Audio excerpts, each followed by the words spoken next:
Imagine a place where the silence is so profound, it feels like you can hear the earth breathing. Welcome to Chaco Canyon, a remote whisper in the vast expanse of New Mexico's San Juan Basin.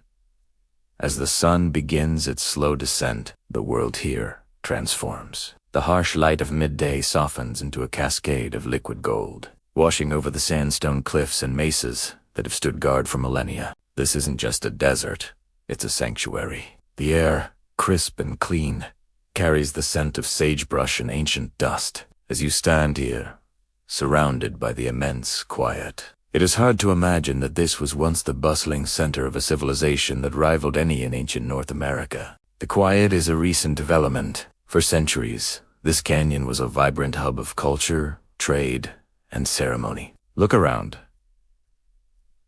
The landscape is a study in subtlety. The layers of rock tell stories millions of years old, while the shadows stretching across the canyon floor mark the passage of this single, perfect day. The mesas, flat-topped and imposing, rise like silent monuments against a sky that is slowly deepening from azure to a soft, dusky violet. There are no city lights here to dim the heavens, no distant hum of traffic to break the spell. There is only the wind, a gentle caress that has shaped this land and witnessed its entire human story. This is the first impression of Chaco's sense, a profound peace, an isolation. It's a feeling that seeps into your bones, quieting the noise of the modern world and preparing you to listen. Because in the silence, the stories of the ancestral Puebloan people begin to emerge. This was their home, their sacred space, their world. The golden hour in Chaco is a photographer's dream, but it's more than that.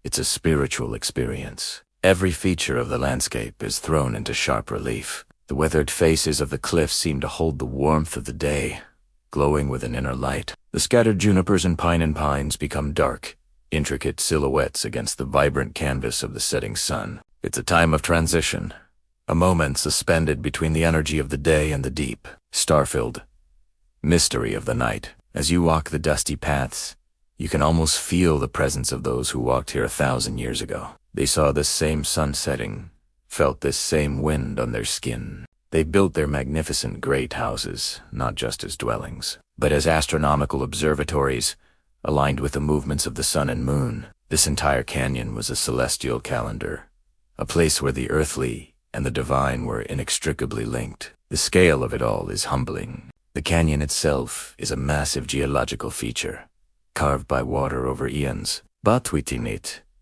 the human achievement is just as staggering. From Fajada Butte, the lone sentinel at the canyon's entrance, to the sprawling complexes of Pueblo Bonito and Chaco, every stone was placed with intention and a deep understanding of this environment. And yet, for all its grandeur, the feeling here is one of intimacy. Perhaps it's the enclosing canyon walls, or the way the setting sun makes the space feel smaller, cozier. It feels like a secret world, hidden away from the rest of the planet. And in a way, it was. For the Chacoan people, this was the center of the universe.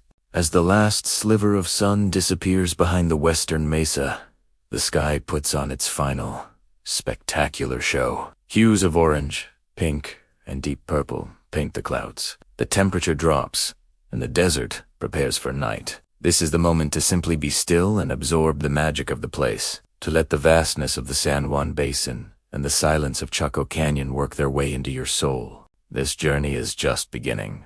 We've arrived at dusk, a time of reflection and anticipation. In the coming twilight and the nights and days that follow, we will explore the ruins, decode the celestial alignments, and try to understand the people who thrived in this beautiful, challenging landscape.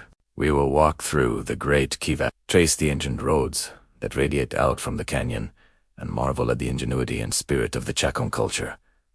But for now, we rest. We watch as the first stars begin to appear in the darkening sky, brighter and clearer here than almost anywhere else on Earth. The Milky Way will soon stretch across the heavens like a celestial river, mirroring the faint path of Chaco wash below. This is a place that invites contemplation, a place that demands you slow down and pay attention. The story of Chaco is one of mystery, of incredible achievement, and of eventual, enigmatic departure. It's a story written in stone and starlight, a puzzle that archaeologists are still piecing together. By arriving here at this quiet, golden hour, We've found the perfect frame of mind to begin our exploration.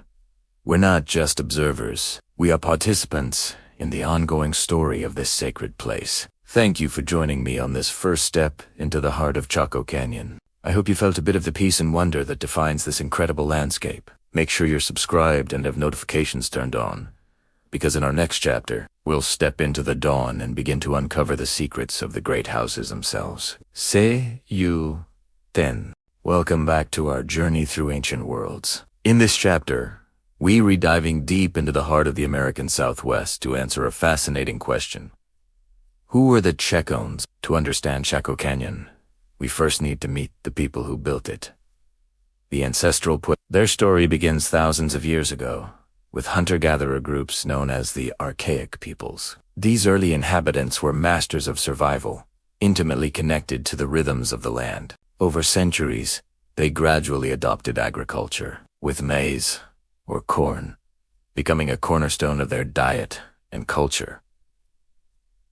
This agricultural revolution was a gift. It allowed them to settle down, build more permanent homes, and grow their communities. These early farmers are often called the basket maker people because of the incredible woven baskets they created for everything from cooking to storage. Imagine living in a world without pottery. Baskets were their lifeline.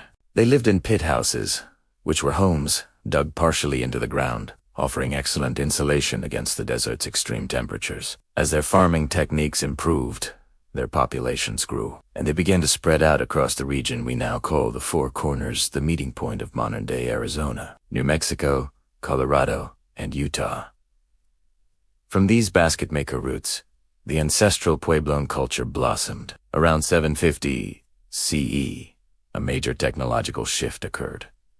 Pottery, clay pots were more durable, better for cooking directly over a fire, and more effective for storing water and grain. This innovation, along with the introduction of the bow and arrow, which was more efficient for hunting, marked the beginning of what archaeologists call the Pueblo periods. The name Pueblo, which is Spanish for village, refers to their signature style of architecture.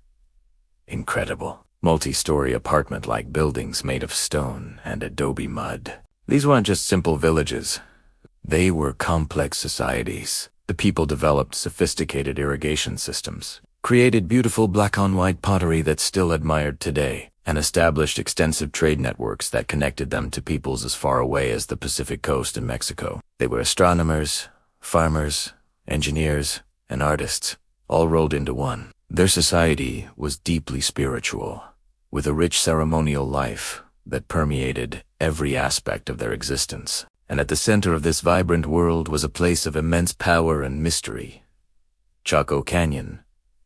So, why Chaco? What made this remote, windswept canyon in northwestern New Mexico so special? Between about 850 and 1150 CE, something extraordinary happened here. Chaco Canyon transformed from a modest settlement into the undeniable heart of the ancestral Puebloan world. It wasn't the biggest population center, nor was it situated in the most fertile area. Instead, its importance was cultural, spiritual, and political. Think of it as the Washington, D.C., Vatican City, and Greenwich Observatory of its time, all combined. The scale of construction at Chaco is simply mind-boggling, even by today's standards. Over a period of about 300 years, the Chacoans built massive structures they called great houses. These weren't ordinary homes. Buildings like Pueblo Bonito, Chetroquetl, and Pueblo del Arroyo were monumental architectural achievements, some soaring 4 or 5 stories high and containing hundreds of rooms. They were meticulously planned, using advanced masonry techniques that involved Coran veneer walls, creating strong, straight, and beautiful structures. Millions of sandstone blocks and tens of thousands of huge wooden beams were hauled from miles away, all without wheeled carts or draft animals. This represents an incredible mobilization of labor and resources, suggesting a highly organized and influential central authority. What was the purpose of these great houses? Evidence suggests they were not primarily residential. While some people certainly lived there, perhaps elites or priests, the sheer size and design point to a different function. They were likely multi-purpose centers. They served as administrative hubs, where leaders managed the vast Chacoan system, which included over 150 affiliated communities, or outliers, scattered across the San Juan Basin. These outliers were connected to the canyon by a remarkable network of prehistoric roads, some stretching for dozens of miles in perfectly straight lines, regardless of the terrain. These roads weren't for casual travel.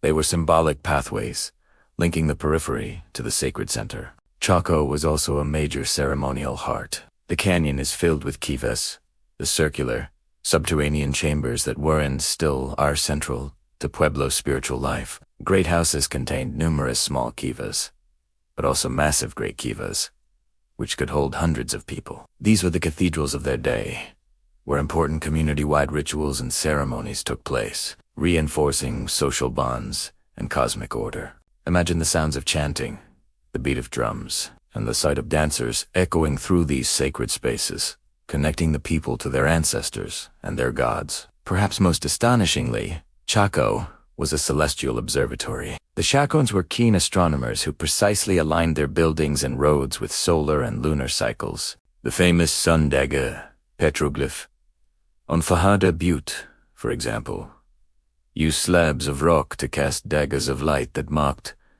the solstices and equinoxes on a spiral carving. This wasn't just for show. A deep understanding of astronomical cycles was crucial for their agricultural calendar, timing for planting and harvesting, and for scheduling their major religious ceremonies. Their architecture was a physical manifestation of their cosmology, a model of the universe carved into the desert landscape. The canyon also functioned as a massive storage and redistribution center. Enormous quantities of food, pottery, turquoise, and other goods flowed into Chaco.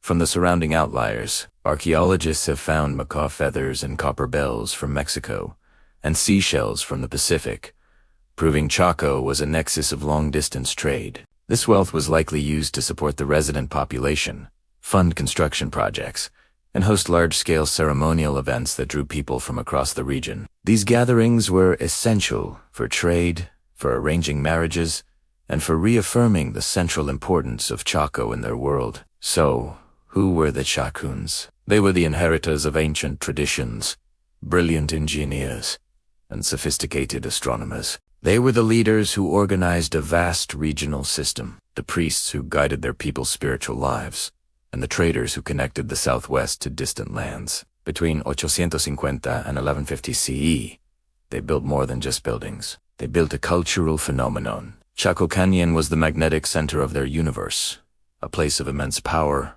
prestige, and sacredness. It was the culmination of thousands of years of cultural development, a golden age for the ancestral Pueblo people. But like all golden ages, it would not last forever. In our next chapter, we'll explore the mysteries surrounding the decline and eventual abandonment of this incredible place. Thanks for watching, and don't forget to like and subscribe for more.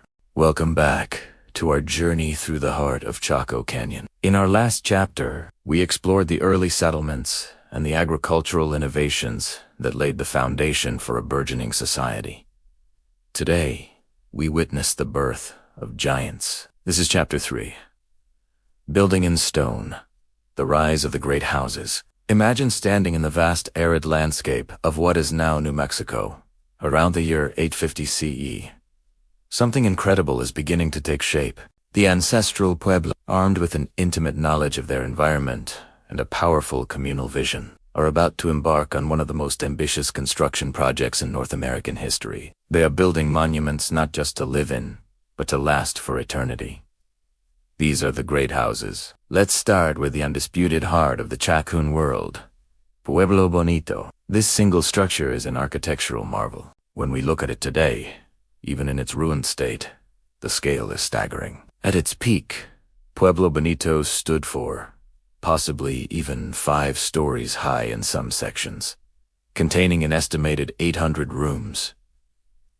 Think about that for a moment. This was the largest apartment building in North America, a title it would hold until the late 19th century in New York City, and it was all built by hand. The construction of these great houses wasn't a single event. It was a process that spanned centuries, with distinct phases of building, remodeling, and expansion. Early construction used simple, single-row stone walls, but as the vision grew, so did the sophistication of the masonry. This is where the genius of Chacoan engineering truly shines. They developed a unique technique called Korean veneer. So, what is Korean veneer masonry? Instead of just stacking stones, the builders would construct two parallel, finely crafted exterior walls, or veneers. The space between these walls, the core, was then filled with a rubble of rougher stones, clay, and sand. This method created incredibly thick, stable, and well-insulated walls, some measuring up to 3 feet thick at the base.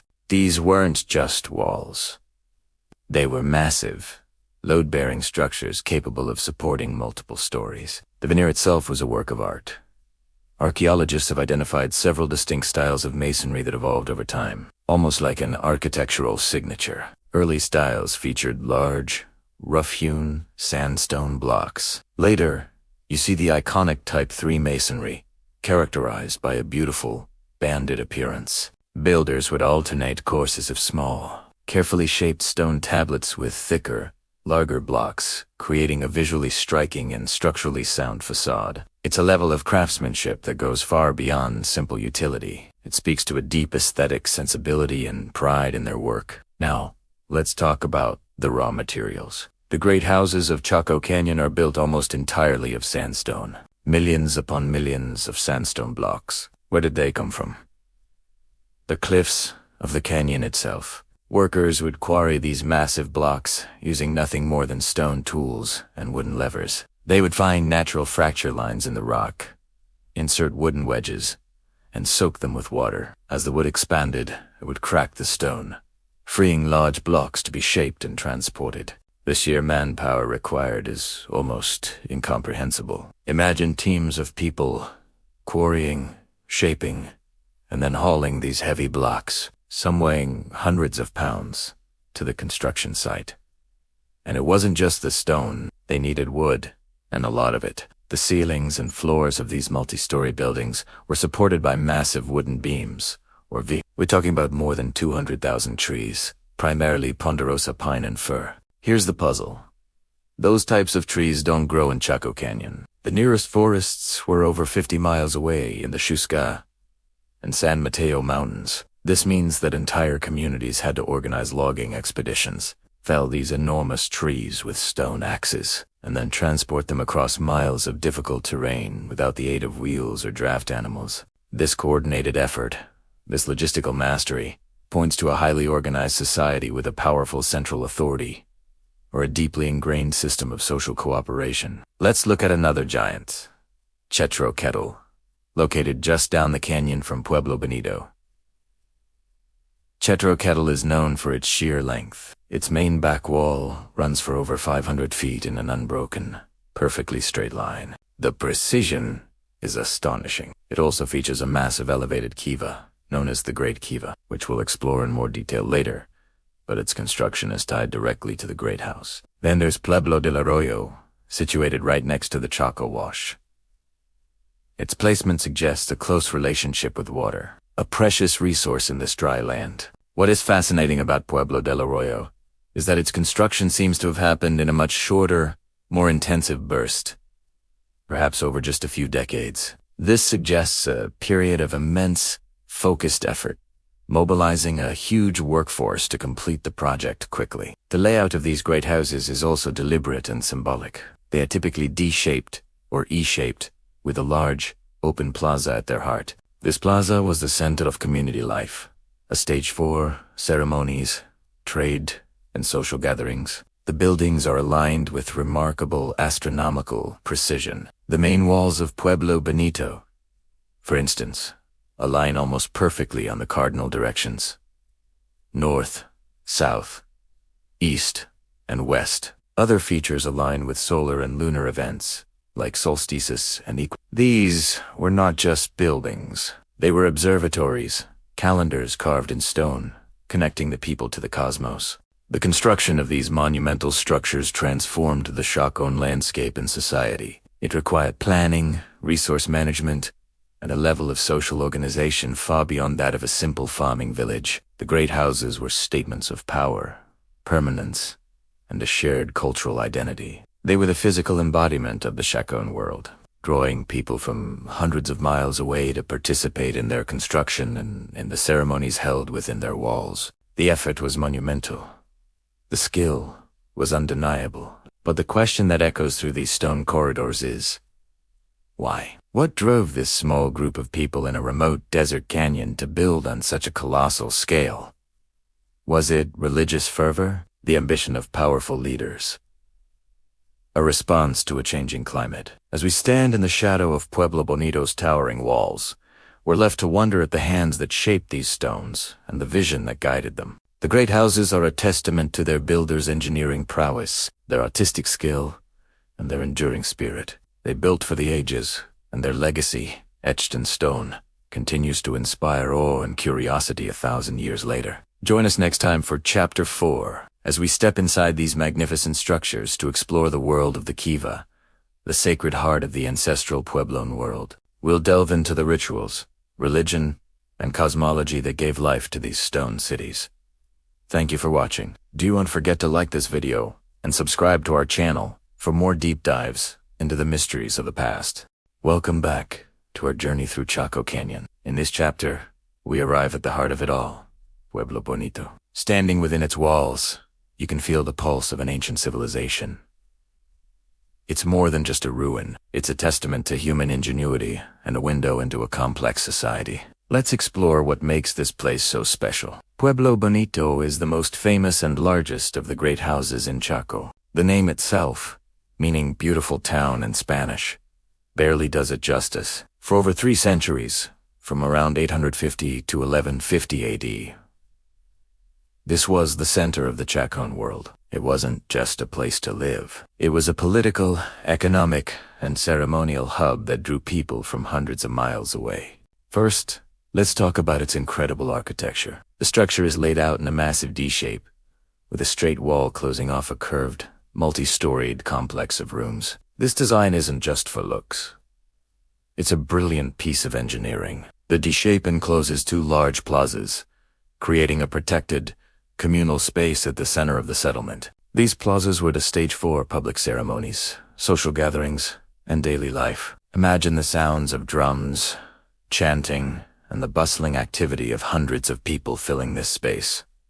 It was the living, breathing heart of the community. The scale of Pueblo Bonito is staggering. At its peak, it had over 600 rooms, possibly as many as 800, stacked up to 5 stories high. This made it the largest apartment building in North America until the late 19th century.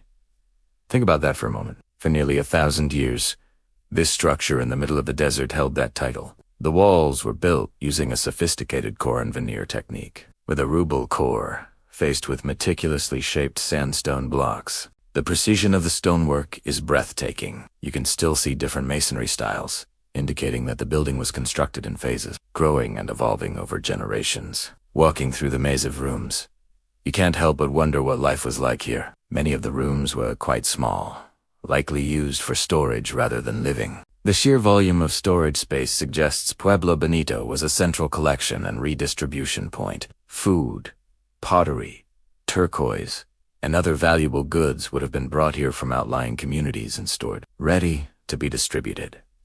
This points to a highly organized economic system with Pueblo Bonito at its core. Archaeologists have found an incredible wealth of artifacts.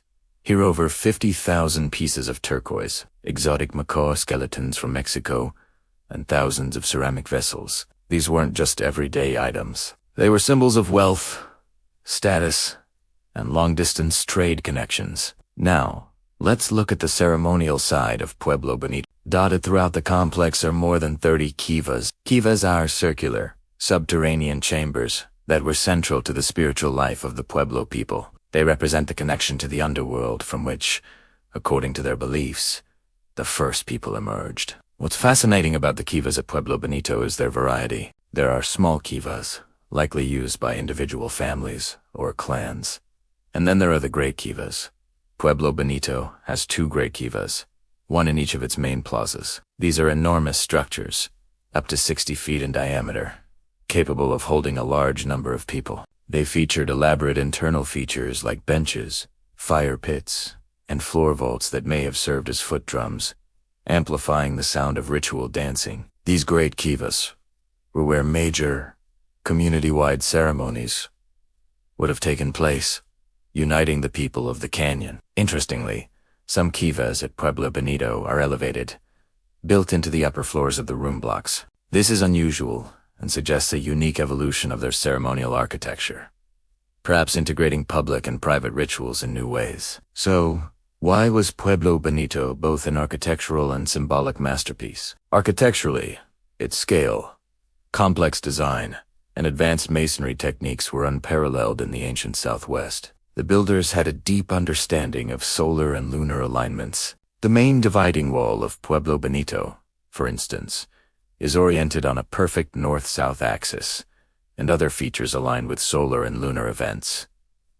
This wasn't just a building, it was a carefully constructed cosmos, a model of the world as the Chacoan people understood it. Symbolically, Pueblo Bonito was the center of the universe. Its D-shape might represent a crescent moon or an embrace, sheltering the community within. Its towering height would have been visible from miles away, a powerful symbol of the wealth and influence of the Chacoan leaders. The sheer amount of labor required to build and maintain it speaks to a society with a strong central authority capable of organizing massive public works projects. It was a statement of power, a beacon of civilization in the high desert. But was it a city, a palace, a temple, or something else entirely? The debate continues.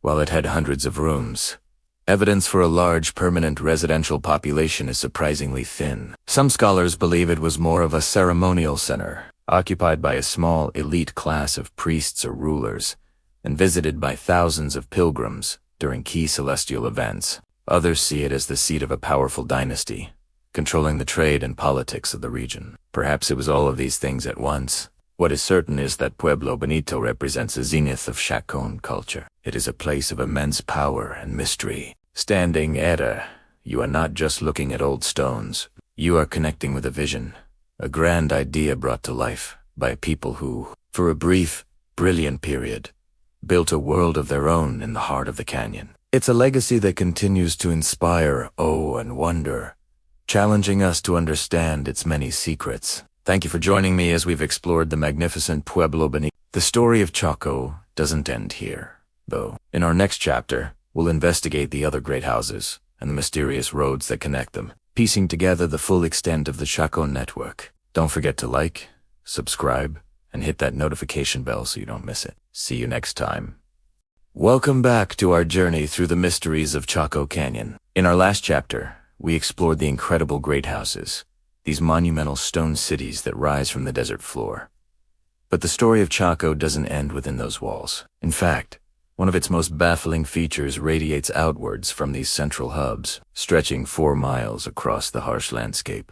Today, we're venturing out onto the ancient Chacoan road system, a feat of engineering that continues to puzzle archaeologists. So, what exactly are these roads? When you picture an ancient road, you might think of a simple, winding dirt path. But the Chacoan roads are something else entirely. They are remarkably straight, some running for over 60 miles without deviating from their course. They don't curve around hills or follow the natural contours of the land like a modern highway would. Instead, they go right over them. The Chacoans built massive earthen ramps to ascend steep mesas and carved stairways directly into sheer cliff faces, all to maintain this unwavering straightness. It's an incredible display of determination and planning. These aren't narrow footpaths either. The main roads are often a consistent 30 feet wide, broad enough for several people to walk side by side. They were meticulously constructed, often excavated down to a hard-packed clay layer or bedrock, and sometimes bordered by low earthen berms or stone masonry, clearly defining their edges. From the air, these ancient arteries are still visible, faint but unmistakable lines crisscrossing the Four Corners region, all pointing back toward the heart of Chaco Canyon. Imagine the sheer amount of labor this required. Thousands of people, using nothing more than stone tools and woven baskets, moved tons of earth and rock to create these monumental This wasn't just about getting from point A to point B. The scale and precision of the road system tell us that it held a profound significance for the Chacoan people. It was a massive public works project, uniting dozens of outlying communities with the ceremonial centers in the canyon. But the biggest question remains, why? What was the purpose of these enormous, ruler-straight roads? The most obvious theory, of course, is trade. Chaco Canyon was a major center, and we know that exotic goods flowed into it from far and wide. We have found macaw feathers and copper bells from Mexico, turquoise from distant mines, and seashells from the Pacific coast. It's easy to imagine caravans of traders moving along these wide roads, carrying goods to and from the great houses. The roads would have facilitated the movement of resources, tribute, and people. Connecting the central canyon with its network of over 150 outlying great houses, known as outliers. This would have been the economic lifeblood of the Chacoan world, a system for managing a vast regional economy. This makes a lot of sense. A well-maintained road network would be essential for administering a complex society spread over thousands of square miles. It would allow for quick communication and the efficient transport of food, building materials like timber, and luxury items. The roads physically and symbolically tied the entire region together, with Chaco Canyon as the undeniable center. This model paints a picture of Chaco as a powerful political and economic capital, managing its domain through this impressive infrastructure. But the trade and administration theory has some problems. For one thing, many of the roads seem to lead to nowhere in particular. They might end abruptly at a small shrine, a cliff edge, or simply fade out in the middle of the desert. If they were purely for transporting goods, you'd expect them to connect major settlements or resource areas in the most efficient way possible. But their rigid straightness is often highly inefficient. Going straight over a mesa is much harder work than going around it. There had to be another reason for this obsession with linearity. This leads us to a second, more spiritual theory. Pilgrimage. Many archaeologists believe the roads were primarily ceremonial causeways, designed for sacred journeys. In this view, the journey itself was the destination. People from outlying communities would travel along these sacred paths to participate in rituals and ceremonies in Chaco Canyon. The straightness of the roads might have had a symbolic meaning, representing a direct, spiritual connection to the powerful center. Walking these roads would have been a deeply moving experience. Imagine a group of pilgrims walking for days across the open landscape, the road stretching out before them like a guiding line. As they climb a carved stairway up a mesa, the entire vista of the San Juan Basin unfolds, with Chaco Canyon as their ultimate destination. The road itself becomes a part of the ritual, a physical manifestation of their spiritual path. This idea is supported by the fact that many roads are associated with astronomical alignments or significant landscape features. Some roads seem to point toward solstice or equinox, sunrise and sunset positions, or aligned with distant buttes and mountains that were likely held sacred. They weren't just connecting places. They were connecting people to the cosmos and the sacred geography of their world. This brings us to a third and perhaps most intriguing possibility, that the roads were a map of the heavens laid out on the earth. The Chacoan people were expert astronomers. We see it in the alignment of their buildings, like the famous sun Dagger petroglyph on Fajada Butte, which marks the solstices and equinoxes. Is it possible the road system is a larger expression of this cosmovision? Perhaps the network of roads, mirrors, constellations, or the paths of celestial bodies. Some researchers have proposed that the major roads, like the Great North Road, weren't just pointing north geographically, but were pointing to a symbolic north, a spiritual realm or the entryway to the ancestral world. The road itself is a physical representation of a spiritual journey, a pathway connecting the world of the living with the world of the spirits. In this interpretation, the roads are less about physical travel and more about mapping a spiritual landscape onto the physical one. They are diagrams of a belief system, rendered in earth and stone on a massive scale. So, which theory is correct? The truth is, it's probably a combination of all of them. The roads were likely multi-purpose. They were almost certainly used for moving goods and people, facilitating the administration of the Chacoan world. At the same time, they were undoubtedly imbued with deep ceremonial and spiritual meaning. A trade caravan and a religious pilgrimage might have used the very same road, each for their own purpose. This straight, monumental nature of the roads could have served both practical and symbolic functions. They were impressive statements of power and organization, while also serving as sacred pathways for ritual and belief. The Chacoan road system forces us to rethink what a road can be. For us, a road is a tool, a means to an end. For the Chacoans, the road may have been the end in itself. It was a work of art, a prayer, a map of the cosmos, and a political statement all rolled into one. It is a testament to a worldview where the practical and the spiritual were not separate, but deeply intertwined. The roads radiate from Chaco Canyon, not just as physical connections, but as extensions of the canyon's sacred power, binding the landscape, the people, and the cosmos into a single, unified whole. As we continue to study these enigmatic lines in the desert using modern technology like LUT, we uncover more of the network's vast extent, but the ultimate why remains just out of reach. The roads of Chaco are a powerful reminder that the landscapes of the past were not just physical spaces, but worlds rich with meaning, belief, and purpose. Thank you for joining us on this leg of our journey. In our next chapter, we'll look at the people themselves and the society they built, and we'll confront the ultimate mystery. Why, after centuries of growth, did the Chacoan world collapse? Make sure you resubscribed so you don't miss it. See you next time.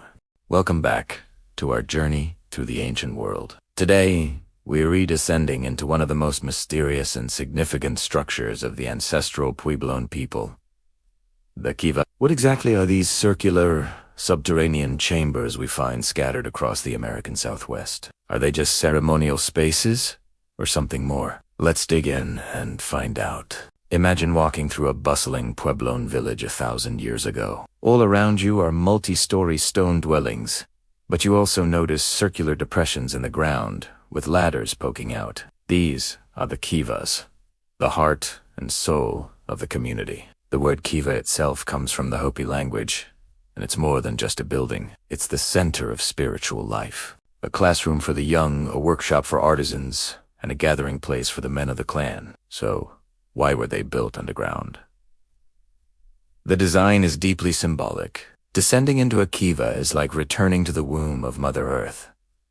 It's a journey back to the mythological origins of the people. According to many Puebloan creation stories, the first people emerged from a world below this one. The kiva, in its subterranean placement, physically and spiritually reconnects the community to that place of origin. It's a sacred space, set apart from the everyday world above. When you step inside a kiva, the architecture itself tells a story. You'd typically find a fire pit in the center, its smoke rising through a hole in the roof that also served as the entrance. A ventilation shaft would bring in fresh air, and a stone deflector would prevent the draft from putting out the fire. Along the walls, a stone bench, or banquette, provided seating. The walls were often plastered and sometimes decorated with incredible murals depicting deities, mythological events, or scenes from ceremonies. These weren't just decorations. They were visual prayers and teaching tools, passing down knowledge from one generation to the next. One of the most profound features you'll find in almost every kiva is a small, curious hole in the floor. This is the sipapu. This little indentation is not a structural element. It's a spiritual one. The sipapu is the symbolic entryway from the lower world, the very spot where the ancestors emerged into this world. It is the navel of the earth, a direct connection to the spiritual realm. Even today, during ceremonies, this spot is treated with immense respect. It's a constant, physical reminder of their origins and their place in the cosmos. While most villages had several smaller kivas, some sites boast what we call great kivas. These are massive structures, sometimes over 60 feet in diameter, capable of holding hundreds of people. They weren't just bigger versions of the clan kiva. They served a different purpose. Great kivas were regional centers, drawing people from many surrounding villages for major ceremonies and social events. They were the cathedrals of their time, a testament to a shared culture and a sophisticated, interconnected society. One of the most spectacular examples of a great kiva is Casa Rinconada. In Chaco Canyon, New Mexico, this place is an absolute marvel of engineering and astronomy. Built around 1100 AD, it stands apart from the great houses, signifying its unique importance. Casa Rinconada is almost perfectly circular and was constructed with incredible precision. Its builders understood solar and lunar alignments. During the summer solstice, A beam of sunlight enters through a specific window and illuminates a special niche inside. This wasn't accidental. It was a celestial clock, marking important dates for planting, harvesting, and ceremony. The very structure was designed to align the human world with the cosmos. Think about the level of planning this required. They had to align not just the building itself, but specific windows and niches to catch the sun at the perfect moment on the most important day of the year. This demonstrates a deep understanding of astronomy and a worldview where there was no separation between the heavens and life on Earth. The kiva was the place where these two realms met. Inside a kiva, life was rich and varied. It was a place for men to weave textiles, create ceremonial items, and discuss community matters. It was where boys were initiated into their clan responsibilities and taught the ancient stories, songs, and prayers. The kiva was the repository of tribal knowledge. Imagine the flickering firelight, the smell of smoke and earth, the low murmur of voices chanting stories passed down for centuries. It was an intensely atmospheric and sacred environment, designed to focus the mind and elevate the spirit. Although often associated with men's societies, the kiva's role wasn't exclusively male. Women would bring food to the men inside, and the entire community's well-being was tied to the ceremonies performed within. The kiva functioned as the spiritual engine of the village. The rituals for rain, successful crops, and community health all began here. It was the place where the people communed with their ancestors and deities, ensuring the balance and harmony of their world. Today, kivas are still in use in modern Pueblo communities, like those of the Hopi and the people of Taos and Akuma. While their modern functions have evolved, they remain vital, private, and sacred centers of community life. For visitors, the ancient kiva set sites like Chaco Canyon or Mesa Verde offer a powerful glimpse into a world where spirituality, community, and the cosmos were seamlessly woven together. When you stand at the edge of one of these ancient structures and look down, you're not just seeing an archaeological feature. You're seeing the heart of a civilization. You're looking into a space that connected people to their past, their community, and the universe itself. The kiva is a powerful reminder that for the ancestral Puebloans, every part of life was infused with meaning, and the earth beneath their feet was the most sacred temple of all. Thanks so much for joining me on this exploration. If you found this fascinating, don't forget to like this video and subscribe for more journeys into the past. Let me know in the comments what ancient structure you'd like to explore next. See you in the next video. Have you ever wondered if ancient civilizations were as isolated as they seem? Today, we're journeying back in time to explore the vast network of the Chacoan world, a story that stretches far beyond the famous canyon walls. Welcome back to our series on the mysteries of Chaco Canyon. In this chapter, we're uncovering how this cultural powerhouse was far from alone. Picture this. You're standing in a community hundreds of miles from Chaco Canyon, maybe in what is now Colorado, Utah, or Arizona. Yet, you see buildings that look strikingly familiar. The layout of the town, the style of the masonry, even the orientation of the structures, all echo the great houses of Chaco. This wasn't a coincidence. It was a sign of a deeply connected regional network, a web of influence that made Chaco the heart of a sprawling cultural landscape. So, what exactly were these outlier communities? Archaeologists have identified over 150 of them scattered across the Four Corners region.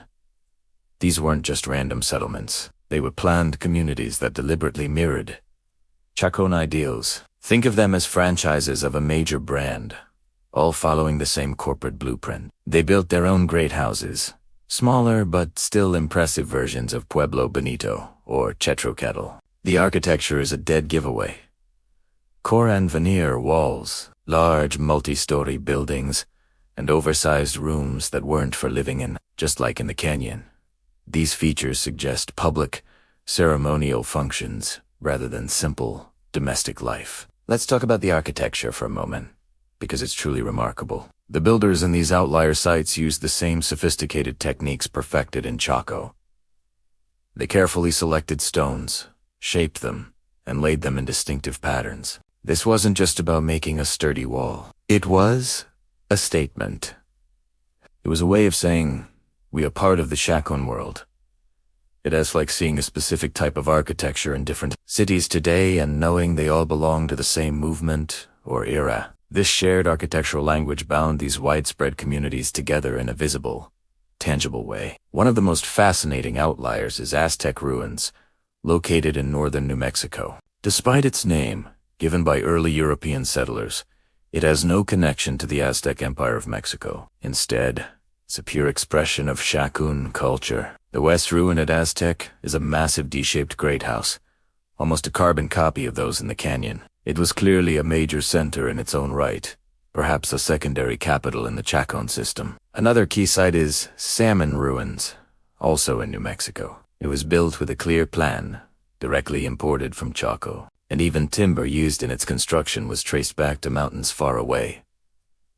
A common practice for Chacoan builders, but the connection wasn't just about buildings. It was also about beliefs and rituals.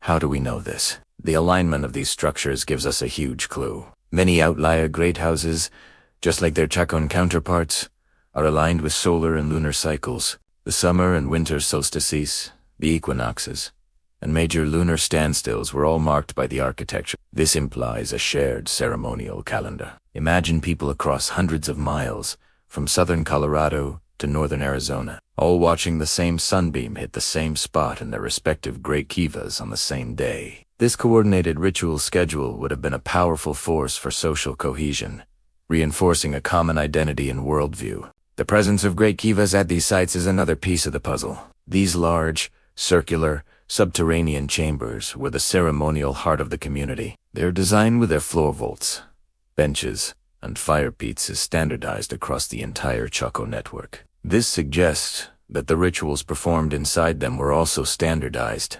People were gathering, participating in ceremonies, and reinforcing their connection to the Chacoan religious system. It was a shared spiritual experience that transcended distance. So, how was this vast network maintained? The answer lies in the legendary Chacoan roads. As we've touched upon before, a complex system of ancient roads radiated out from Chaco Canyon, connecting it to many of these outlying communities. These weren't simple footpaths. They were engineered roadways, often 30 feet wide, straight as an arrow, and complete with stairways carved into cliffs and ramps built over obstacles. These roads weren't just for moving goods. They were ceremonial pathways, arteries that pulsed with the movement of people, resources, and ideas. Pilgrims, messengers, and leaders would have traveled these roads, maintaining the social and political ties that held the network together. The flow of goods along this network was also staggering. We find macaw, feathers and copper bells from Mexico, turquoise from distant mines, and pottery of a specific Chacoan style, far and wide. The outliers were both producers and consumers in this system. They may have sent food, timber, and other resources to the canyon, and in return, they received luxury goods. And more importantly, a connection to the spiritual and social prestige of the Chacoan core. This economic interdependence was crucial. It wasn't a one-way street of Chaco dominating everyone. It was a mutually beneficial system, though Chaco was undoubtedly at the center. What did it mean to be a Chacoan outlier? It likely meant you were part of something bigger than your local village. It gave your community a place in a grand, regional order. The leaders of these outliers probably gained prestige and power through their association with the canyonese elites. For the common person, it might have meant participating in large, exciting ceremonies and having access to a wider variety of goods and ideas. This sense of shared identity, reinforced through architecture, ritual, and trade, is what defines the Chacoan world.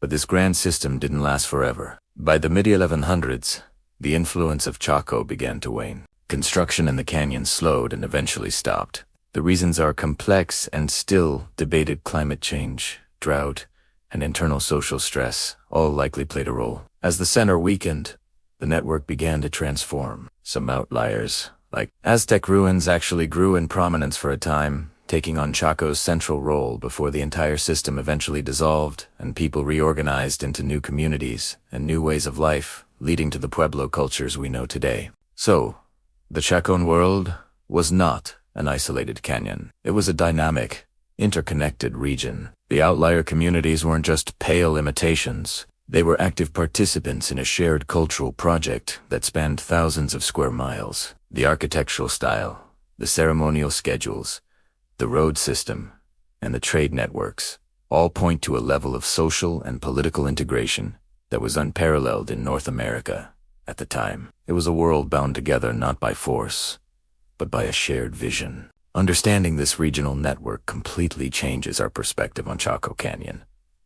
It wasn't just a place, it was an idea so powerful it shaped the lives of thousands of people across a vast landscape for over 2 centuries. Join us next time as we dig deeper into the goods that flowed through this incredible network and what they tell us about the Chacoan economy. Thank you so much for watching, and if you're enjoying this deep dive into ancient history, make sure to like, subscribe, and hit that notification bell so you don't miss the next chapter. See you then. Welcome back to our journey through Chaco Canyon. Today, we're looking up to the vast, dark skies of the desert to understand one of the most profound aspects of Chacoan life, their relationship with the cosmos. This is Chapter 8, Astronomy in the Desert. Why did the sky matter so much to the people who built these great houses? The answer is written in stone, in their architecture, and in the traditions that live on today. Imagine living in a world without digital calendars, without weather apps, without a grocery store just to drive away. Your survival depends entirely on your ability to read the natural world around you. For the Chacoans, and for ancestral Pueblo people across the Southwest, the sky was their ultimate guide. It was a clock, a calendar, and a sacred map, all in one. The movements of the sun, the moon, and the stars weren't just beautiful sights. They were vital information. The most fundamental reason for watching the sky was agriculture. In the arid Chacoan environment, timing was everything. Planting your corn too early could mean a late frost kills the seedlings. Planting too late might mean your crops don't mature before the first autumn freeze. The margin for error was razor thin.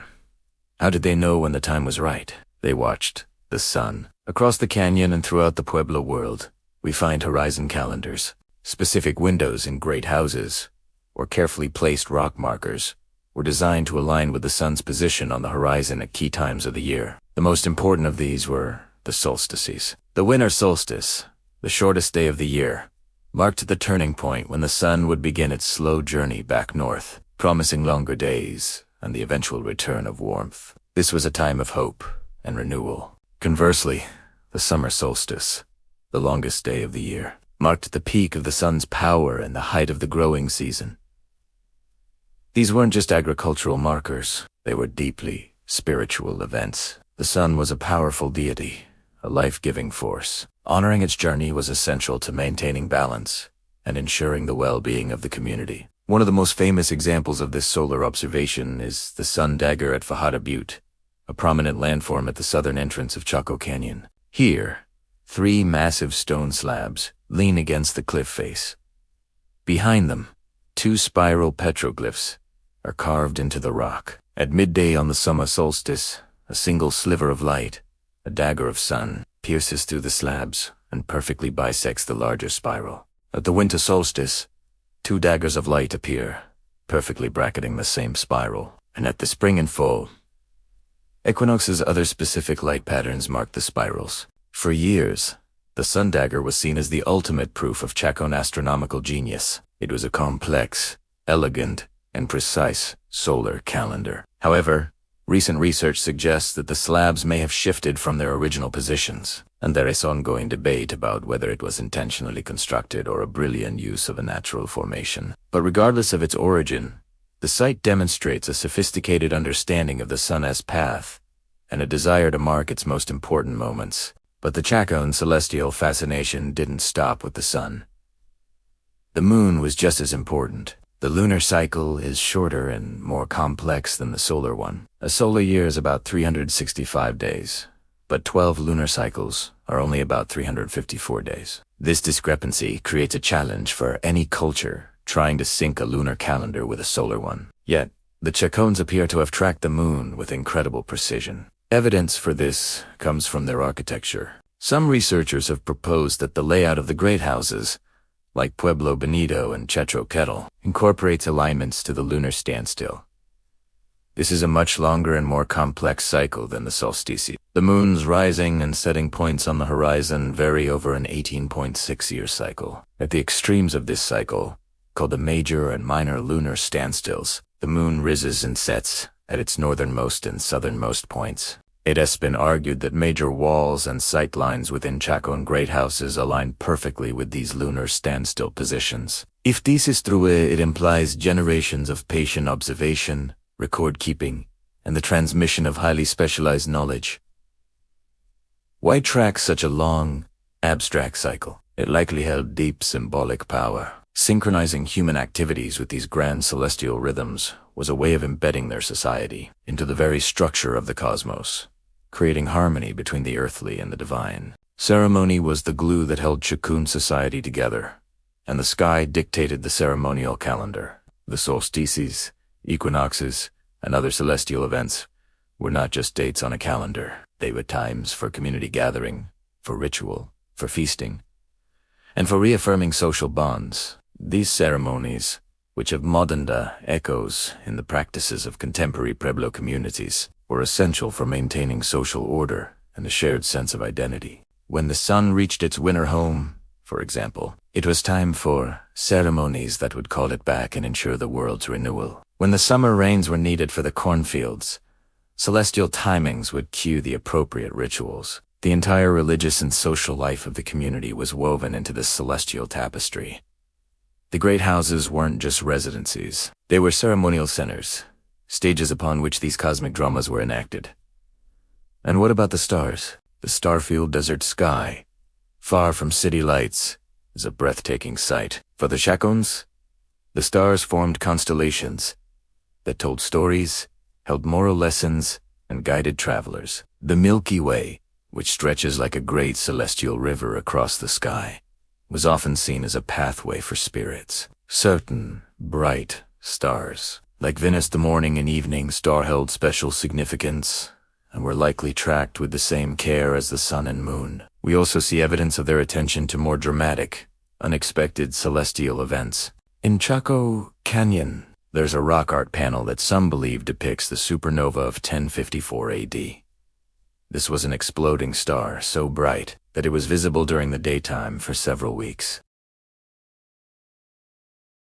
The moon and star were in close proximity in the sky. On the morning the supernova was first observed, July 5, 1054. Is this a direct record of that incredible event? It's a tantalizing possibility. Recording such an event would underscore just how closely they watched the sky, and how important it was to document anything that broke from the ordinary, predictable cycles. So, when we look at the monumental architecture of Chaco, we're not just seeing buildings, we're seeing observatories, we're seeing calendars carved in stone, we're seeing ceremonial spaces designed to align with the heavens. The Chacoans built their world to mirror the cosmos. Their understanding of astronomy was not an abstract science. It was a practical tool for survival, a guide for religious life, and a source of immense symbolic power. Their worldview didn't separate the sky from the earth. The movements above were directly connected to life below. The sun's journey governed the growth of corn. The moon's cycle structured ceremonies, and the stars provided a map for both the physical and spiritual realms. To be in balance with the cosmos was to be in balance with life itself. This deep, intricate connection to the sky is one of the most enduring legacies of the Chacoan world, a testament to a people who lived not just on the land, but in deep conversation with the universe. Thank you so much for joining me for this chapter. The story of Chaco is complex, and the sky is just one piece of the puzzle. If you're enjoying this series, please like this video, subscribe to the channel, and hit the notification bell so you don't miss our next chapter. We have so much more to explore together. See you next time. Have you ever wondered how ancient civilizations kept track of time without digital clocks or fancy apps? What if I told you they built massive, intricate calendars out of stone, perfectly aligned with the cosmos? Today, we're diving into the incredible world of archaeology, exploring how ancient builders used the sun to mark the most important days of the year, the solstices and equinoxes. Let's journey back 1,000 years to Chaco Canyon, in what is now New Mexico. This was the heart of the Ancestral Puebloan culture, a civilization that left behind some of the most mysterious and awe-inspiring structures in North America. These aren't just ruins. They are celestial observatories, built with a breathtaking understanding of the sun's path across the sky. Imagine standing inside one of these great houses on the day of the winter solstice, the shortest day of the year. As the sun rises, a single beam of light pierces the darkness through a perfectly placed window. It travels across the floor, inch by inch, and at its peak, illuminates a specific niche or marking on the opposite wall. This isn't a coincidence. It's a deliberate, brilliant design, a message from the past telling us, today's the day the sun begins its return. One of the most spectacular examples is Pueblo Bonito. This D-shaped complex, with over 600 rooms, is a masterpiece of solar engineering. Certain walls and doorways are oriented to frame the sunrise and sunset on the solstices and researchers have discovered corner windows that create fascinating light shows. On the winter solstice, a ray of sunlight shines through one window and precisely lights up the corner of the room opposite. Then, on the summer solstice, the longest day of the year, the setting sun sends a beam through another window, again hitting a specific, predetermined spot. It's like the entire building is alive, interacting with the sky. Why go to such lengths? For agricultural societies like the Ancestral Puebloans, knowing the exact time to plant and harvest was a matter of survival. The solstices and equinoxes marked the changing of the seasons. The winter solstice signaled that longer days were coming, a time for hope and preparation. The summer solstice marked the peak of the sun's power. The equinoxes, when day and night are of equal length, were perfect markers for the halfway points, signaling planting time in spring and harvest time in autumn. These celestial events were deeply woven into their spiritual and ceremonial lives. The buildings weren't just homes. They were sacred spaces where the earthly and the heavenly worlds connected. Now, let's cross the canyon to another marvel. Casa Rinconada. This is a massive, perfectly circular kiva, a type of ceremonial chamber. It's partially subterranean, symbolizing a connection to the underworld or the origins of life. What's truly astonishing about Casa Rinconada is its alignment. During the summer solstice sunrise, a beam of light enters through a window on the northeastern side. It travels across the interior and lands perfectly in one of several niches carved into the opposite wall. It's a precise, dramatic announcement that the longest day of the year has arrived.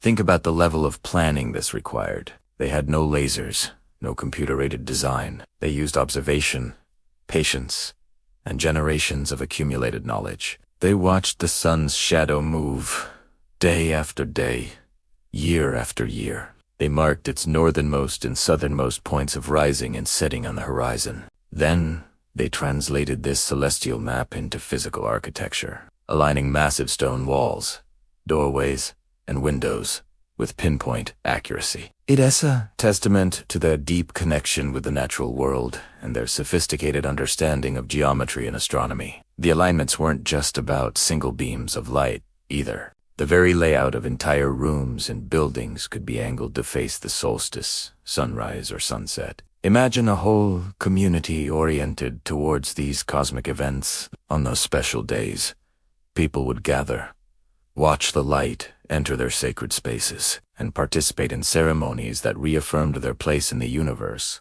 The architecture itself became a part of the ritual, a stage for the grand drama of the cosmos. This practice wasn't unique to the Puebloans. From Stonehenge in England to Newgrange in Ireland and the temples of ancient Egypt, cultures all over the world built structures to honor and track the sun. It reveals a universal human desire to find order in the universe and to connect with something larger than ourselves. These ancient architects were not just builders. They were astronomers, priests, and community planners, all rolled into one. They encoded their knowledge of the heavens into the very stones of their homes and temples, creating a calendar that has lasted for centuries. So the next time you look at an ancient ruin, don't just see a pile of old stones. See a clock, a calendar, and a temple. see a profound connection between humanity and the cosmos, written in the language of light and shadow. It's a powerful reminder that for thousands of years, we have looked to the sky for answers. And sometimes, we built our world to reflect what we found there. Thank you so much for joining me on this journey into the past. If you found this fascinating, please hit that like button, subscribe, and ring the bell so you don't miss our next exploration. What other ancient mysteries should we uncover? Let me know in the comments below. See you next time. Welcome back to our journey through Chaco Canyon. Today, we're zeroing in on one of its most enigmatic and brilliant features, the sun dagger of Fajada, Butte.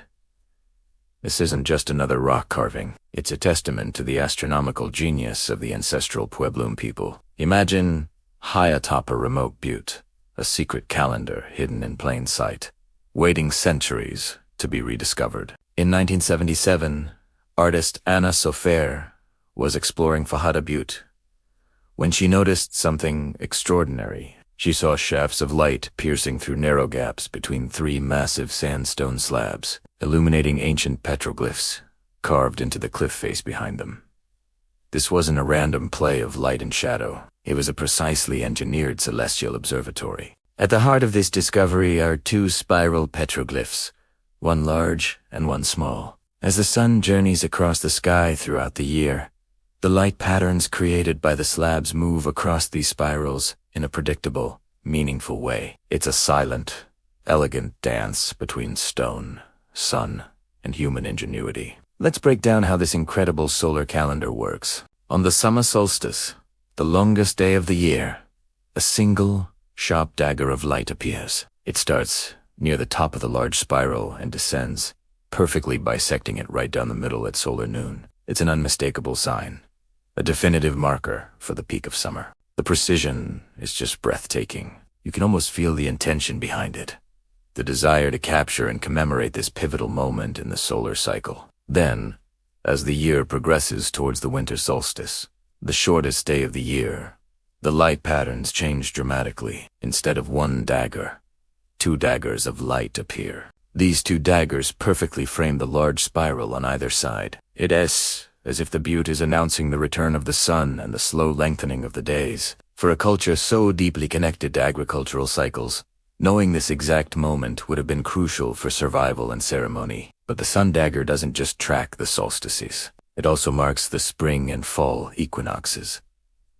On these days when day and night are of equal length, the light patterns again shift. A larger dagger of light strikes the center of the smaller spiral to the left, while a smaller dagger cuts through the larger spiral. This multi-layered tracking system shows a profound understanding of the sun's annual path, far beyond simple observation. Think about the sheer brilliance required to create this. The Chacoans didn't have modern tools or advanced mathematics as we know them. They had to carefully observe the sun's movement, understand its patterns, and then select the perfect location on this isolated butte. They had to position those massive stone slabs weighing tons with incredible accuracy to channel the sunlight in just the right way. It's a masterful blend of astronomy, engineering, and art.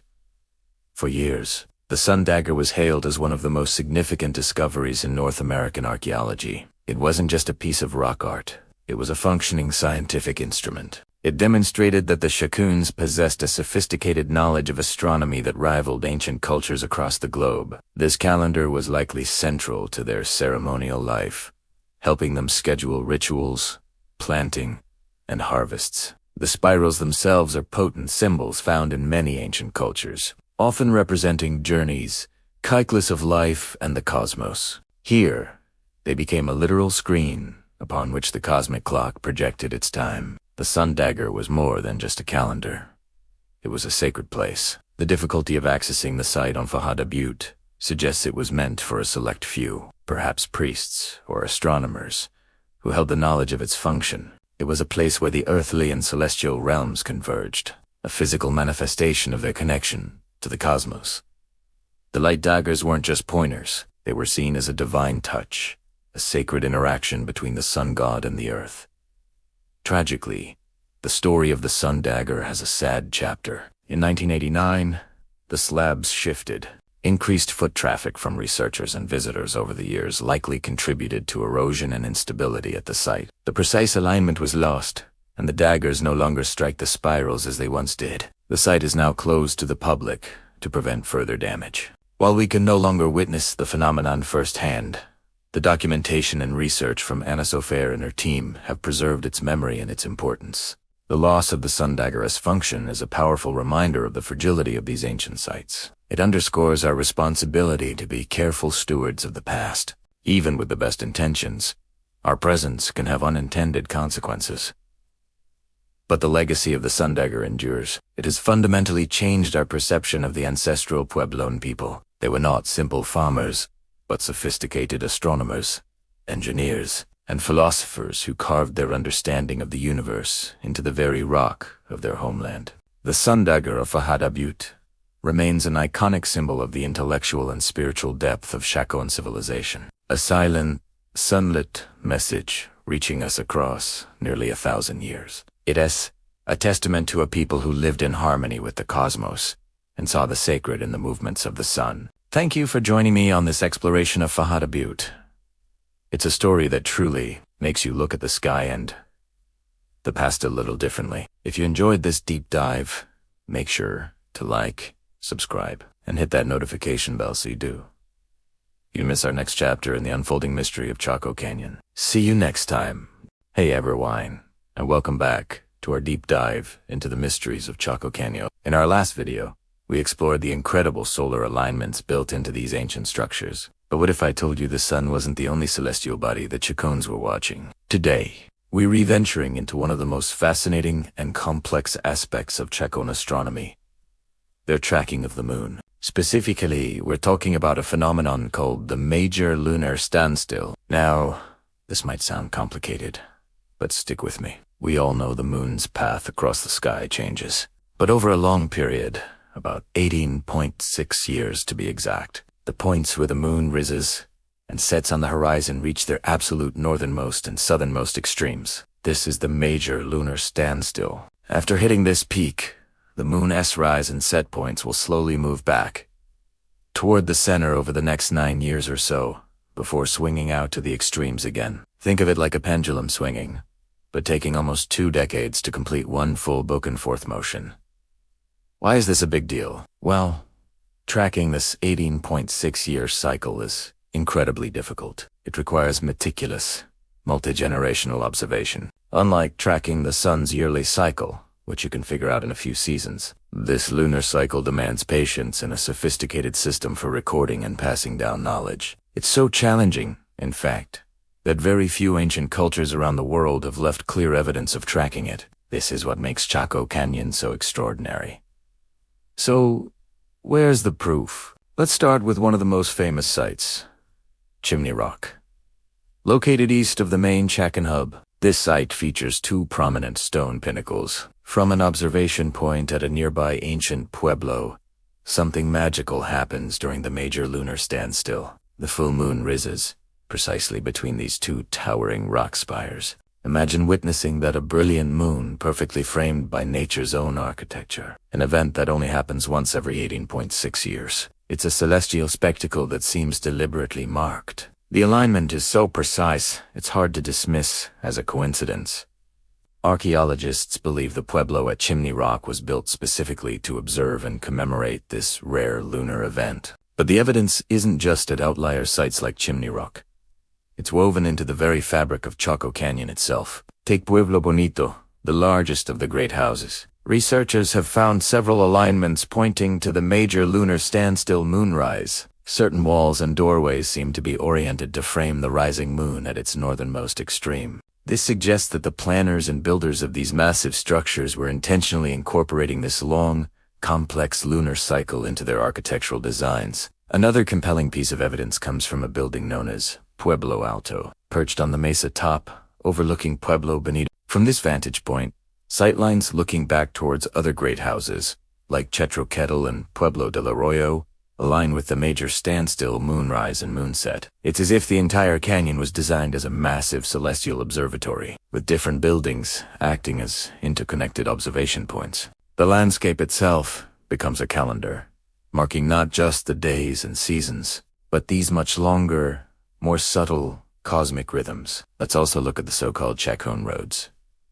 These wide, straight pathways stretch 4 miles across the desert, often connecting great houses with smaller outlier sites. While their exact purpose is still debated, many of these roads appear to have astronomical significance. Some roads, like the Great North Road, are oriented cardinally, but others seem to align with key solar and lunar events, including the major lunar standstill. Imagine a ceremonial procession along a road that points directly to the spot on the horizon where the moon will rise at its most extreme point. It would be a powerful way to physically and spiritually connect with the cosmos. So, why would the Chacoans go to such extraordinary lengths to track this cycle? The answer likely lies in the deep cultural and spiritual importance of the moon. For agricultural societies, the moon is often linked to planting cycles, water, and fertility. Tracking its long-term patterns could have been seen as a way to understand and harmonize with the deeper forces of the universe. It might have been tied to predicting long-term environmental changes,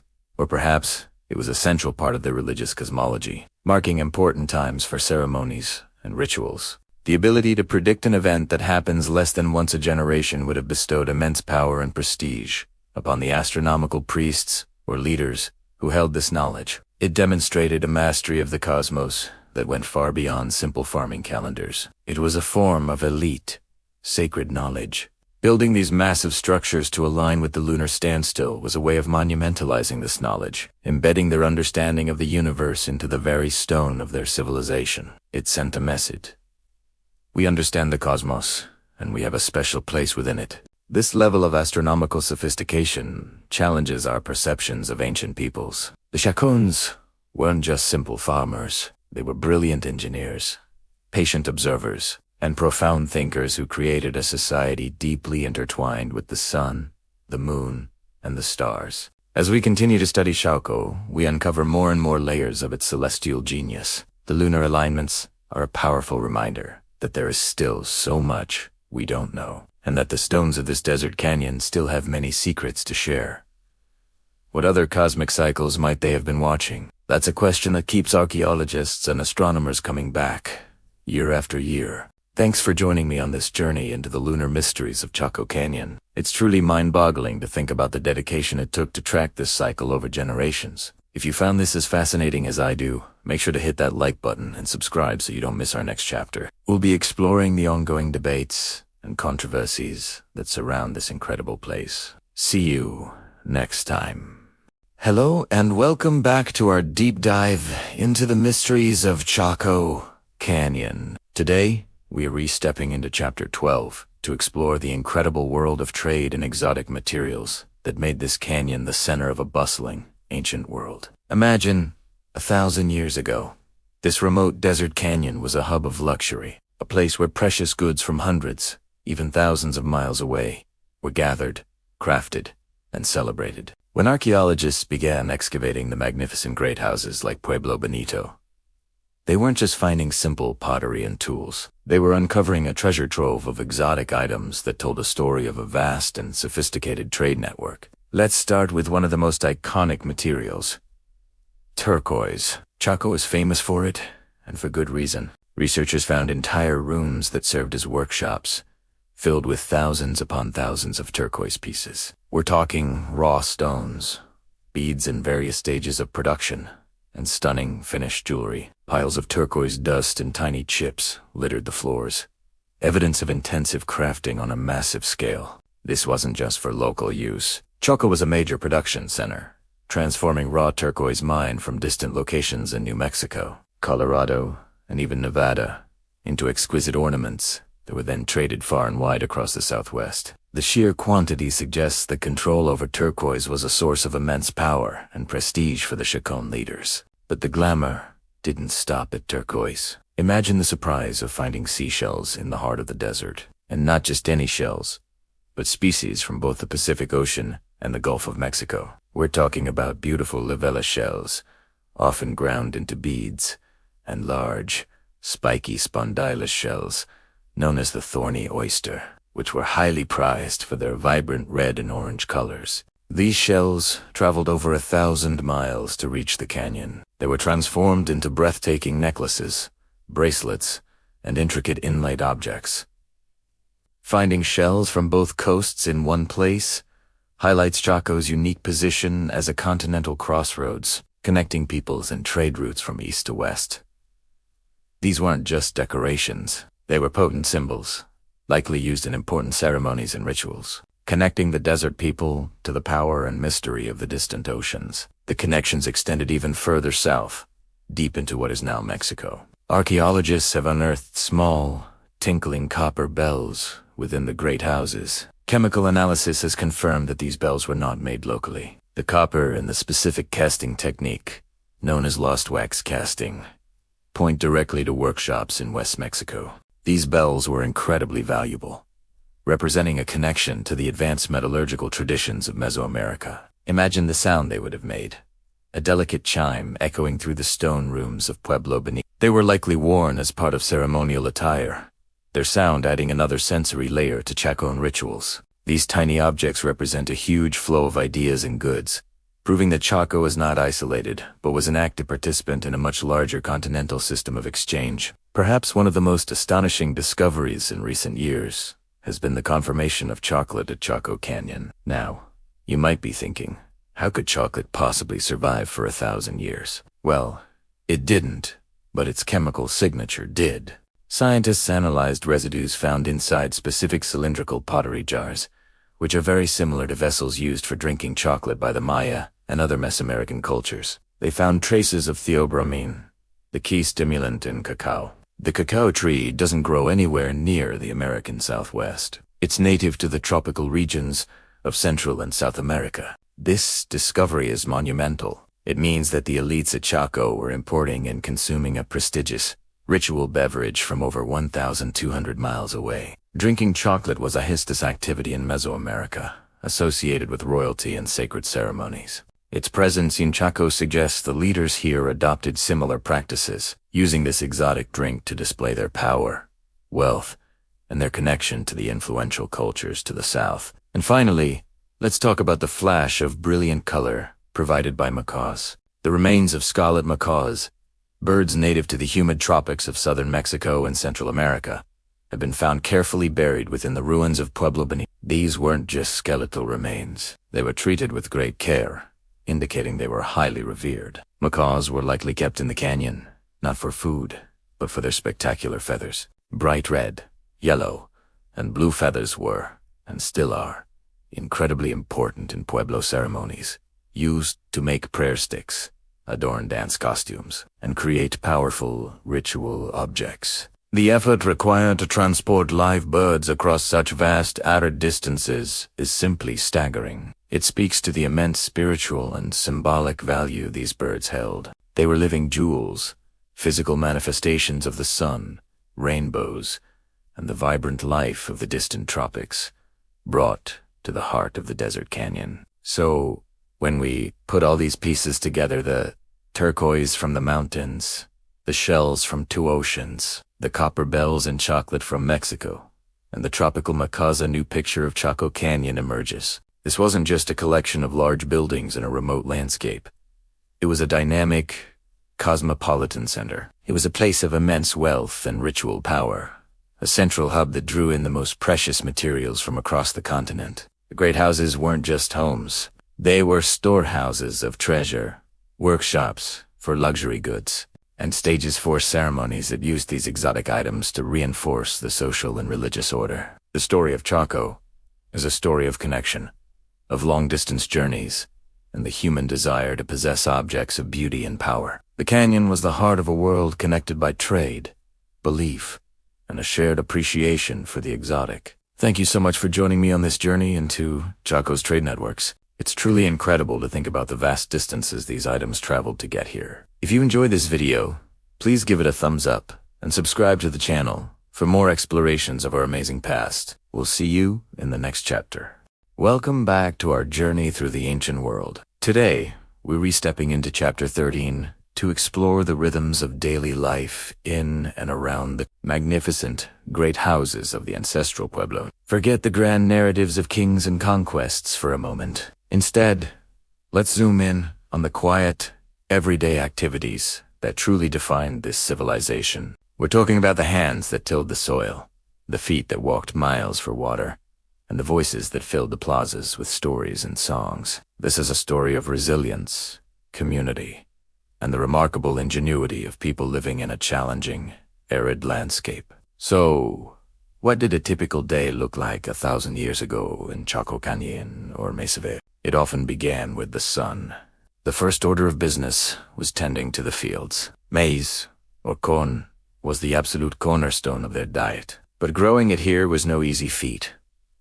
This wasn't a land of abundant rainfall. The Ancestral Puebloans were master agriculturalists, developing sophisticated irrigation systems with canals, ditches, and check dams to capture every precious drop of water. Imagine working under the hot southwestern sun, carefully planting seeds, weeding the fields, and praying for the seasonal rains that would make the difference between a bountiful harvest and a year of hardship. Alongside maize, they also cultivated beans and squashed the famous Three Sisters of Native American agriculture. This trio provided a nearly perfect nutritional balance and supported each other as they grew. The beans climbed the corn stalks, and the broad leaves of the squash shaded the ground, preserving moisture and preventing weeds. It was a brilliant, sustainable system born from centuries of observation and deep understanding of their environment. Water was life, and getting it was a constant, daily task. In this dry landscape, sources were often far from the villages. Women, primarily, would set out with beautifully crafted pottery jars, sometimes walking 4 miles to a spring, a seep, or a collection point in the canyon. Think about the strength and endurance required. These jars, when full, were heavy. The journey back, often uphill, was a testament to their dedication to their families and community. These water-gathering trips were also important social times, a chance for women to talk, share news, and strengthen the bonds that held their society together. The pottery itself is a story. These weren't just simple containers. They were works of art. Each vessel was hand-coiled from local clay, smoothed with a stone, painted with intricate black-on-white designs using a yucca brush, and then fired. The designs weren't random. They were symbols, stories, and expressions of identity, passed down through generations. Back in the village, the day was filled with a hum of activity. You might see someone grinding corn on a matate, a stone slab, a meditative task that turned hard kernels into the flour needed for bread and mush. The sound of stone on stone would have been a constant backdrop to village life. Elsewhere, weavers would be at their looms. The Ancestral Puebloans were exceptional weavers, using cotton they grew or traded for, as well as fibers from plants like yucca. They created everything from simple carrying bags and sandals to elaborate blankets and ceremonial clothing. The loom was a simple upright frame, but the textiles they produced were incredibly complex and beautiful, often incorporating geometric patterns that mirrored their pottery and rock art. Now, let's talk about the great houses themselves. It's a common misconception to imagine these massive structures teeming with people like modern apartment buildings. Archaeological evidence suggests something different. While some families certainly lived in these complexes, it is likely that many of the rooms were used for storage holding surplus corn and other goods that acted as a buffer against lieniers. The great houses might have been more like community centers, ceremonial hubs, and temporary residences. People from smaller, surrounding farmsteads, what we call outliers, would travel to the great houses for special events. And what were those events like? This is where the community truly came together. Picture a grand plaza, a large open space at the heart of the great house, filled with people. The air is thick with the smell of roasting corn and venison from a successful hunt.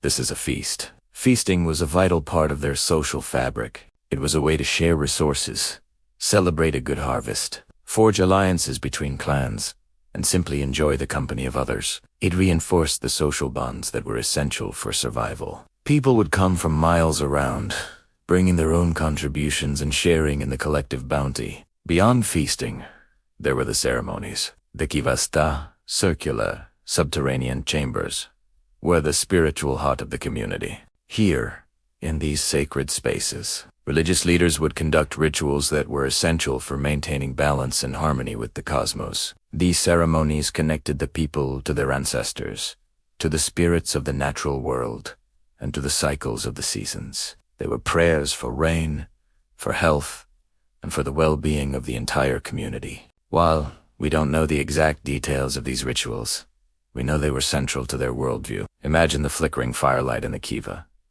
the low chanting, the rhythmic beat of a drum, as the community gathered to ensure the continuation of their world. So, when we look at these ancient stone cities, it's important to see beyond the architecture. We need to envision the people. We need to hear the laughter of children playing in the plaza, the murmur of women talking as they gather water, the rhythmic scraping of corn being ground, and the sacred songs rising from the kivas. Daily life was a tapestry woven from hard work, artistic expression, community cooperation, and deep spiritual belief. It was a life lived in close connection with the land and with each other. The great houses weren't just empty monuments. They were the stage upon which this rich and vibrant human story unfolded, day after day, for centuries. Thank you so much for joining me on this immersive dive into the daily life of the Ancestral Pueblo. I hope it gives you a new appreciation for the people who built these incredible places. If you enjoyed this, please like, subscribe, and hit that notification bell so you don't miss our next chapter. See you next time. Have you ever stood in a silent canyon, surrounded by towering rock walls, and felt like you were being watched? Look closer, and you might find that you are. Etched and painted onto these ancient stones are messages from a world long past. Welcome to the incredible open-air art galleries of the American Southwest, where every symbol tells a story. Today, we're diving deep into the world of rock imagery, exploring the difference between petroglyphs and pictures. It's actually quite simple when you break it down. Petroglyphs are carved or pecked into the rock surface. Think of it like a stone tattoo. The artists would use a harder stone to chip away the dark outer layer of the rock, called the desert varnish, to reveal the lighter rock underneath. Over centuries, that new surface slowly darkens again. A process called repatination, which helps archaeologists estimate the age of the art. Pictographs, on the other hand, are paintings on rock. Ancient artists created pigments from natural materials all around them. They'd grind up minerals like hematite to get red, limonite for yellow, and charcoal for black. Then, they'd mix these powders with a binder like plant juice, egg whites, or even animal fat to create a durable paint. You'll often find these paintings in sheltered places like alcoves or overhangs, which has protected them from sun, wind, and rain for thousands of years. So, what were these ancient people trying to tell us? That's the million-dollar question. And the answers are as varied as the images themselves. Let's start with some of the most common motifs you'll see. Spirals are everywhere. Big, small, clockwise, counterclockwise. Some scholars believe these spirals represent the cyclical nature of life, the seasons, or perhaps the journey of the soul. Others connect them to Watera whirlpool, the spring, or the coiled serpent deity associated with rain and rivers, a critical resource in this arid land. They could also be astronomical maps, charting the movement of the sun or stars across the sky. Then you have the animals, herds of bighorn sheep.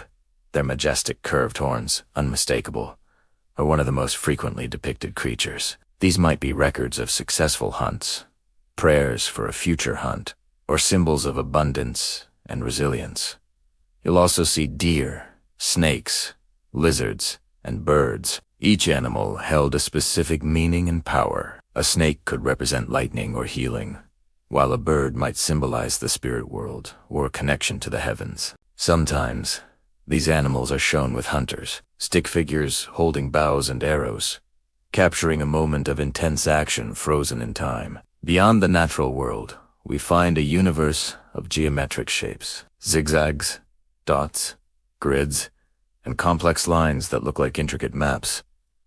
What could these mean? A zigzag line might represent lightning, a mountain range, or a snake. A series of dots could be a calendar, counting the days, moons, or years.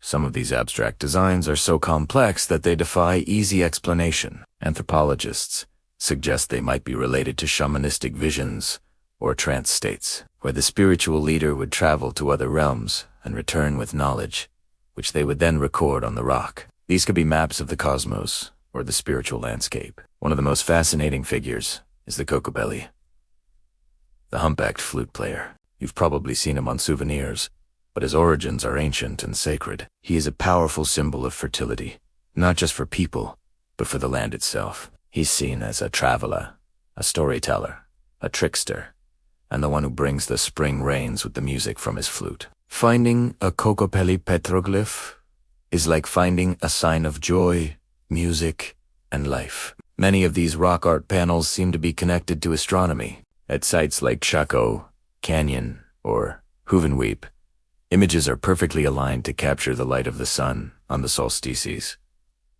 A famous example is the sun dagger at Fajada Butte.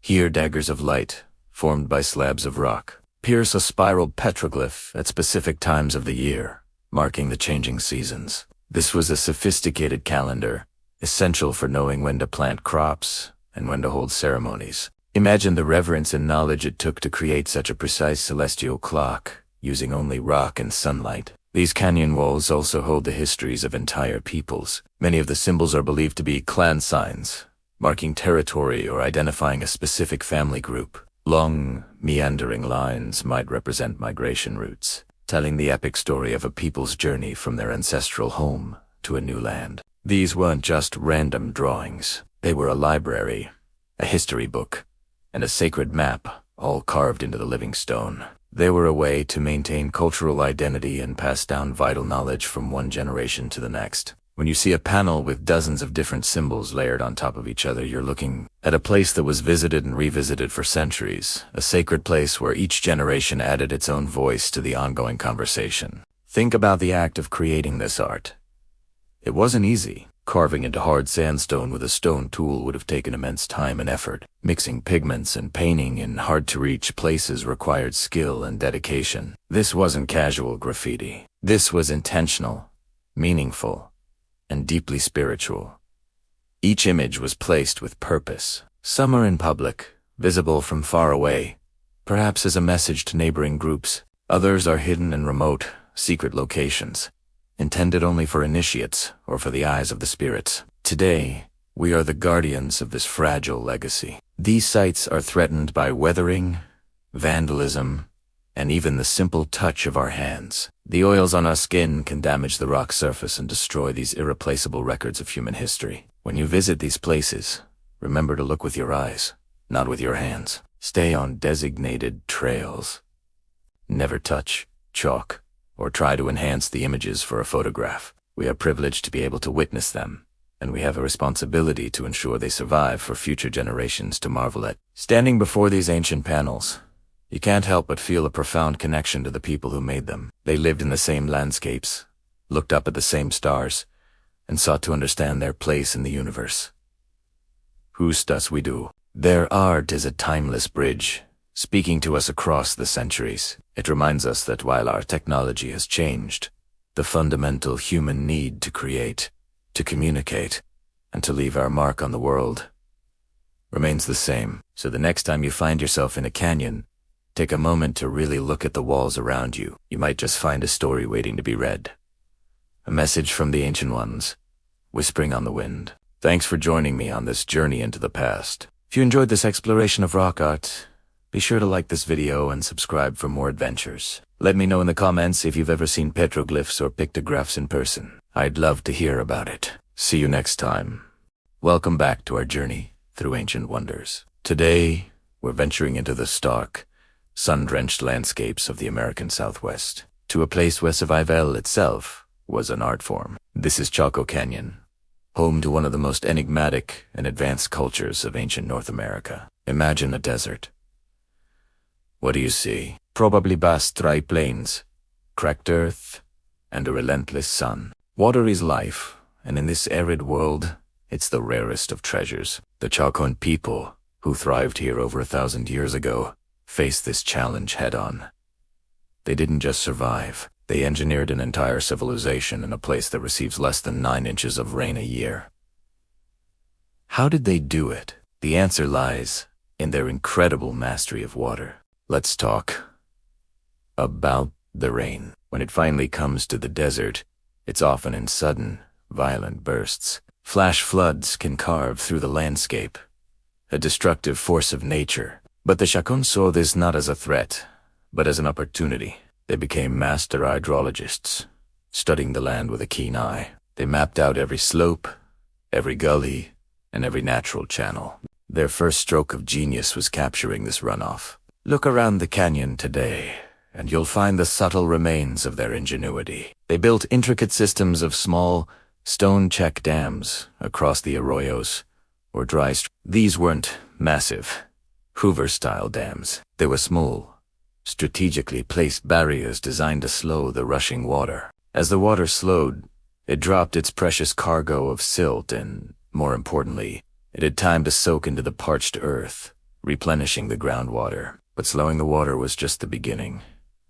They needed to collect it. The Chacoans constructed impressive reservoirs, some capable of holding thousands of gallons of water. One of the most famous is near Pueblo Bonito. It wasn't just a dugout hole in the ground. They carefully lined their reservoirs with hand-laid masonry and clay to prevent the water from seeping away.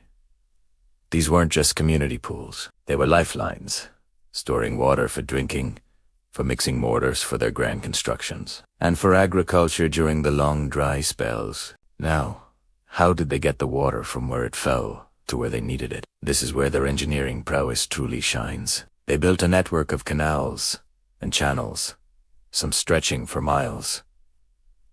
These weren't simple ditches. They were carefully graded to ensure a gentle, controlled flow of water. Using the natural contours of the land, they diverted water from the high mesas down into the canyon floor. Imagine standing on a cliff top, watching a storm roll in. As the rain begins to fall, you'd see this incredible system come to life. Water would begin to flow down carefully constructed stone-lined channels, guided along cliff faces, directed across the canyon floor, and channeled into the reservoirs and farm plots below. It was a perfectly synchronized dance between nature and human ingenuity. They even carved stairways and channels directly into the sandstone cliffs to manage the flow. This wasn't just about large-scale projects. They managed water on a micro level too. Around their great houses, you can find evidence of gridded gardens. These gardens often had rock borders, creating small basins that would trap rainwater and concentrating every single drop of moisture around the base of their crops corn,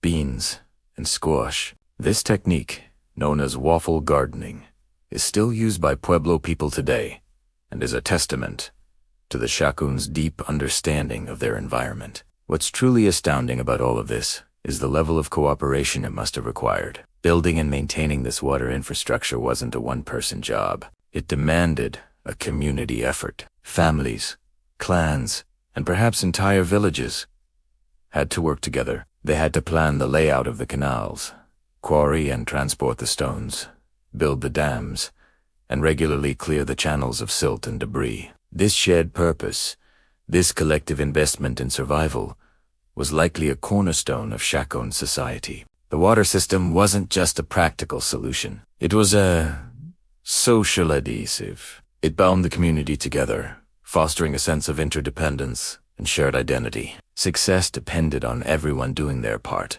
If one section of a canal failed, it could affect everyone downstream. This was teamwork on a civilization-wide scale. Think about the knowledge required. This wasn't just manual labor. It involved sophisticated planning, surveying, and a long-term understanding of climate patterns. They had to know where to build, how to angle the canals, and how to manage the system year after year, generation after generation. This was science, engineering, and environmental stewardship all rolled into one. They were a society that looked at a harsh, unforgiving landscape and saw not an obstacle, but a puzzle to be solved. When we look at the magnificent ruins of Chaco Canyon, the towering great houses, the intricate stonework, it's easy to be impressed. But perhaps their most significant achievement is the one that's largely invisible today.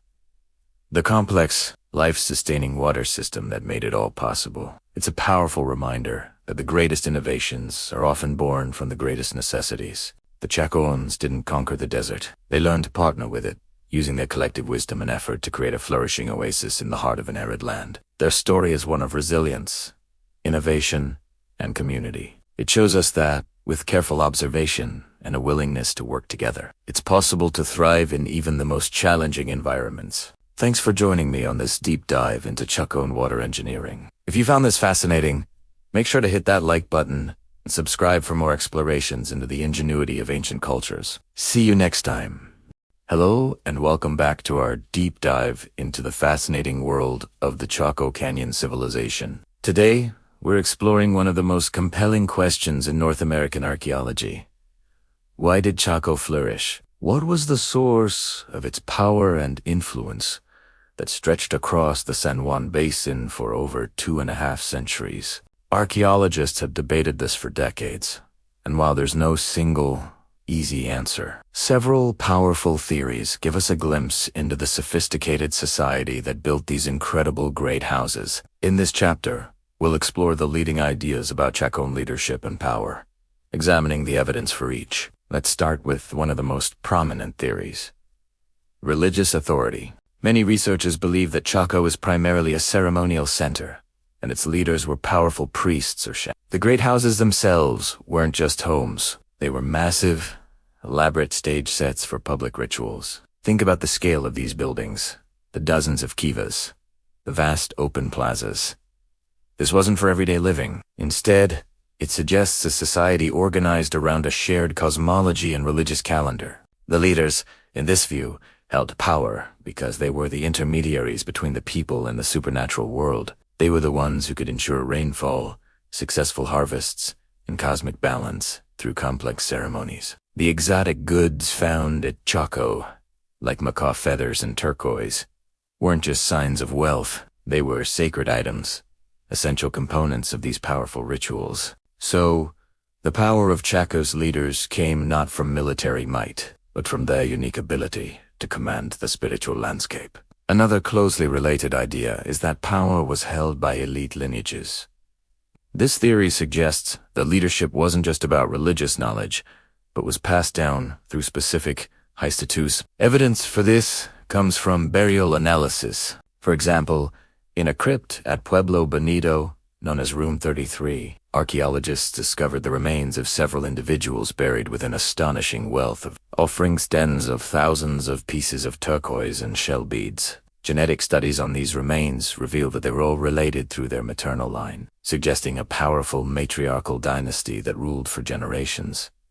These weren't just respected elders. They were royalty. They lived separately in the grandest rooms of the great houses, enjoyed a better diet, and had exclusive access to luxury goods. Their authority was legitimized by their ancestry, their connection to the founding figures of Chaco, and their divine right to rule. This dynastic power would have provided stability and continuity, allowing for the long-term planning needed to construct and maintain the Chacoan world. Now, let's talk about knowledge as a form of power, specifically astronomical knowledge. The Chacoans were brilliant astronomers. The alignment of their buildings, windows, and corner doors with solar and lunar events is simply breathtaking. The famous sun dagger petroglyph on Fajada, Butte, which marks the solstices and equinoxes with a precise sliver of light. It's just one example. Why was this so important? Well, in an agricultural society, knowing when to plant and when to harvest is a matter of life and death. The leaders who could accurately predict the changing of the seasons, who understood the celestial cycles, held immense power. They could create and control the ceremonial calendar, directing the community's ritual and agricultural activities. This knowledge wasn't common. It was specialized, likely guarded by the elites. By demonstrating their mastery of the cosmos, Chaco's leaders could prove their sacred authority and their special connection to the gods. Their power was written in the stars, and reinforced every time the sun rose exactly where they predicted it would. Next, we have the theory of redistribution. This is an economic model for power. In this view, Chaco Canyon functioned as the central hub for a vast economic network. Leaders managed the collection, storage, and redistribution of goods from all over the region. Think of it like this. Outlying communities would send surplus food, like corn, and raw materials to the central great houses in Chaco Canyon. In return, the Chacoan leaders would provide finished goods, like elaborate pottery, turquoise jewelry, and perhaps most importantly, food security during times of drought or famine. Immense storage rooms found in the great houses support this idea. By controlling the flow of goods, the leaders created a system of dependency. Outlying villages relied on the center for both luxury items and essential supplies. This economic control would have been a very tangible and effective source of power, binding the entire region together with Chaco at its core. The Great North Road wasn't just a spiritual pathway. It was a highway for commerce, managed and controlled by the Chacoan elite. Finally, let's consider the idea of political unity. Some scholars argue that Chaco was more than just a ceremonial or economic hub. It was the capital of a true state-level society, a unified political entity. This theory suggests that the Chacoan system was highly organized, with a centralized government that exerted direct control over the outlying communities, known as outliers. The uniformity of architecture across the region.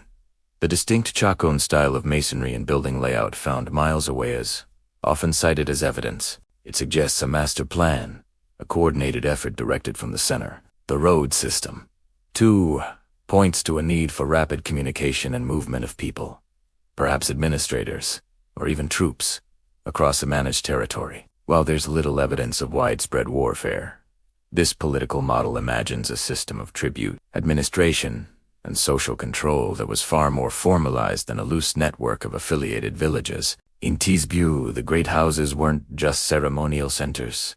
They were administrative palaces, the seats of a regional government that ruled the San Juan Basin.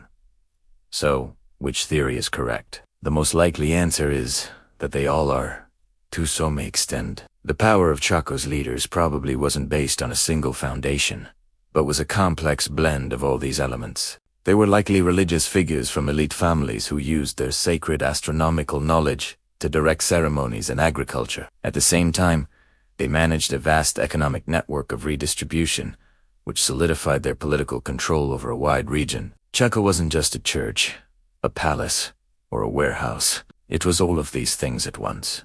The genius of the Chacoan system was its ability to weave these different sources of power: spiritual, hereditary, intellectual, economic, and political into a single, cohesive, and incredibly resilient society that thrived for centuries. The decline of Chaco is a story for another day, but understanding the multifaceted nature of its power is key to appreciating its remarkable rise. Thank you for joining me on this exploration of Chacoan power and leadership. It's a complex topic with no easy answers, which is what makes it so endlessly fascinating. If you enjoyed this video and want to learn more about the ancient world, please hit that like button and subscribe to the channel. We have plenty more to uncover together. Thanks for watching, and see you next time.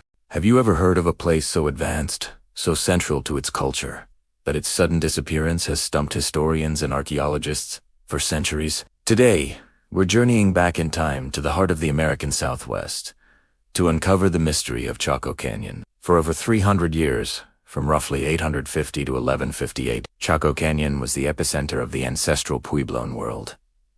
This wasn't just a village. It was a sprawling, sophisticated complex of massive stone buildings, called great houses, connected by an elaborate network of roads stretching hundreds of miles across the desert. Imagine multi-story structures with hundreds of rooms, perfectly aligned with celestial events like the solstice and equinox. This was a center of ceremony, trade, and culture, a true metropolis of its time. The people here were master architects, astronomers, and engineers. They managed water in an arid land, created stunning pottery, and wove intricate textiles. For generations, Chaco was the place to be. But then, something happened. By the late 1100s, the bustling canyon fell silent. The great houses were empty, the grand plazas deserted. The people of Chaco were gone. The question that has haunted researchers ever since is, why? What could cause such a vibrant and powerful society to completely vanish from its heartland? This is one of archaeology's greatest unsolved mysteries, and today, we're going to explore the leading theories. One of the most powerful and widely accepted theories is climate change, specifically a devastating, multi-decade drought. Imagine you're a farmer in the high desert. Your entire existence, your food, your community's survival depends on the seasonal rains. Now, imagine those rains stop coming, not for 1 year or 2, but for 50. Ring data, which gives us a year-by-year record of rainfall, shows that a severe drought hit the region around 1130 AD. This wasn't just a dry spell. It was a mega drought, one of the worst in 1,000 years. Without water, the corn, beans, and squash that formed the basis of the Chacoan diet would have failed year after year. The springs and streams would have dried up. This agricultural collapse would have led to widespread famine and malnutrition, making it impossible to support the large population concentrated in the canyon. It's a compelling argument. When the land can no longer feed you, you have no choice but to leave. The very environment that once allowed Chaco to flourish may have ultimately turned against its people. But a drought alone might not tell the whole story. Let's think about the resources needed to build and sustain a place like Chaco. The great houses were constructed with over 200,000 wooden beams. Where did all that wood come from? The canyon itself is mostly treeless. Archaeologists have determined that the timber was hauled from mountain ranges over 50 miles away. That's an incredible feat of labor and organization, requiring thousands of people over many generations. This massive construction effort, combined with the need for firewood for cooking, heating, and firing pottery, would have put immense pressure on the surrounding forests. Over time, this could have led to widespread deforestation. As the trees disappeared, so did the habitats for game animals like deer and elk, another vital food source. This theory of resource depletion suggests that the Chacans may have simply used up everything available to them. They were so successful, their society so complex, that they outgrew the carrying capacity of their environment. It's a classic story of a boom leading to a bust, a stark reminder that even the most advanced societies are ultimately dependent on the natural world. Hand in hand with resource depletion is the idea of soil exhaustion. Chacoan farming was sophisticated. They built canals and gridded gardens to manage water. But after centuries of intensive farming in the same plots, the soil's nutrients would have been severely depleted. The yields from their crops would have slowly decreased over time, making it harder and harder to feed the growing population. When the Great Drought hit, this already stressed agricultural system would have completely collapsed. It wasn't just a lack of water. The very earth itself may have been tired out, unable to give any more. So we have drought, deforestation, and soil exhaustion. Powerful combination of environmental factors. But what if the reasons for Chaco's decline weren't just environmental? What if the problem was also social and political? Some scholars believe that the Chacoan system itself may have collapsed from within. Imagine the social structure. Building and maintaining Chaco required a huge, coordinated labor force. This suggests a hierarchical society, with a powerful elite directing the mass. This elite likely controlled the food surplus, managed the long-distance trade, and led the religious ceremonies. For a long time, this system worked. The people contributed their labor, and in return, the elite provided spiritual guidance and material stability, especially through the storage and redistribution of food. But what happens to that social contract when the rains fail and the granaries are empty? The authority of the ruling class would have been shattered. The religious ceremonies that were meant to ensure good harvests would have seemed ineffective. The people may have lost faith in their leaders and the entire system they represented. This could have led to social unrest, internal conflict, and a complete breakdown of the social order that held Chaco together. The canyon may have become a place of tension and turmoil, not a center of spiritual power. Another fascinating idea is that Chaco's role as the center of the universe simply shifted. In many ancient cultures, religious and ceremonial centers are not permanent. They can move. It's possible that a new spiritual movement or a new powerful ideology emerged elsewhere, drawing people away from Chaco. Just as Chaco rose to prominence, perhaps another center began to eclipse it. Archaeological evidence points to the rise of the Aztec ruins to the north, just as Chaco was declining. Aztecs wasn't built by the Aztecs of Mexico, by the way. That was a name given by later settlers. It was built by Ancestral Puebloans, and in many ways, it looks like a Chaco Vinci. The architecture is very similar, but with some new twists. It's possible that a portion of the population, perhaps an influential clan or religious group, decided to move and establish a new center there. And over time, the spiritual and political gravity of the region shifted with them. People may not have been just fleeing a disaster. They may have been migrating toward a new hope, a new beginning. So, what happened to the people? They didn't just disappear from the face of the earth. They moved. This was not a single, panicked exodus, but more likely a gradual migration over several decades. Families and clans packed up and sought new homes in places where life might be more sustainable. Archaeology shows clear patterns of this dispersal. Many people moved north into the Mesa Verde region of what is now southwestern Colorado. You might know it for its incredible cliff dwellings, which were built and occupied right after Chaco's decline. Others journeyed east toward the more reliable water sources of the Rio Grande Valley in present-day New Mexico. These migrants brought their skills, their traditions, and their culture with them. The modern Pueblo people of Arizona and New Mexico, the Hopi, Zuni, and the various Rio Grande Pueblos are the direct descendants of the people of Chaco and the surrounding regions. Their oral traditions often speak of great migrations in their ancient history. They are the living legacy of this incredible civilization.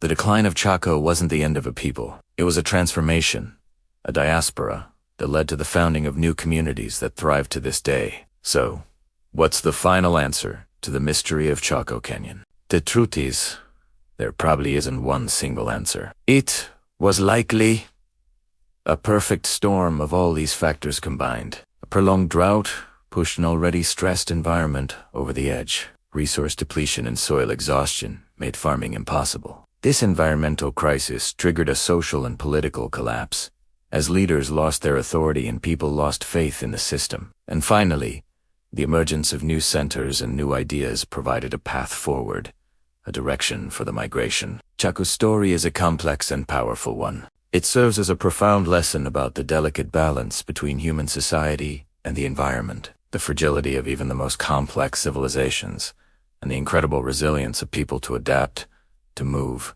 and to begin again. The empty walls of Chaco Canyon don't speak of an ending, but of a transformation that shaped the American Southwest forever. Thank you so much for joining me on this journey into the past. What do you think is the most likely reason for Chaco's decline? Let me know in the comments below. If you enjoyed this video, please give it a thumbs up and subscribe for more historical mysteries. See you next time. Hello and welcome back to our journey through the incredible history of Chaco Canyon. We've explored the magnificent great houses, the intricate road systems, and the mysteries of this ancient civilization. But the biggest question remains: what happened to the people who built this extraordinary place? Where did the Chacoan people go? The answer is both simple and profound. They didn't disappear. They are still here. The story of the Chacoan people is not one of a lost civilization, but one of migration, transformation, and enduring legacy. Their descendants are the modern Pueblo peoples of the American Southwest. Communities like the Hopi, the Zuni, the people of Acoma and Laguna, and the many pueblos along the Rio Grande and New Mexico all carry the cultural DNA of Chaco. This isn't just a theory or a guess. It's a truth confirmed by oral histories, archaeology, and the living traditions of these communities. When we talk about descendants, we're talking about a direct, unbroken line of heritage. For centuries, Pueblo elders have passed down stories of their ancestors' journeys, stories that often lead back to a great and powerful place in the north, a place of origin, a place we now call Chaco. These oral traditions are not myths. They are historical records, carefully preserved and transmitted through generations, detailing migrations, clan histories, and the reasons for leaving their ancestral homes. The names of clans, the ceremonial practices, and the very languages spoken today contain echoes of Chaco. Let's look at the archaeology. As the Chacoan world began to transform in the 12th and 13th centuries, due to factors like climate change and social shifts, people began to move. They migrated south, east, and west, establishing new communities. Archaeologists can trace this movement by following the evolution of pottery styles. The distinctive black-on-white pottery of Chaco gradually transforms into the styles seen at later sites like Aztec ruins and Mesa Verde, and then further into the designs characteristic of modern Pueblo groups. It's like following a trail of breadcrumbs left across the landscape, a tangible link from the past to the present. The architectural styles also evolved, adapting Chacoan principles to new environments and social structures. The kivas, the plazas, the very layout of villages can see the continuation of Chacoan ideas in these later communities. The connection is more than just material. It's deeply spiritual. For many Pueblo people, Chaco Canyon is not an abandoned ruin. It is a sacred, living landscape.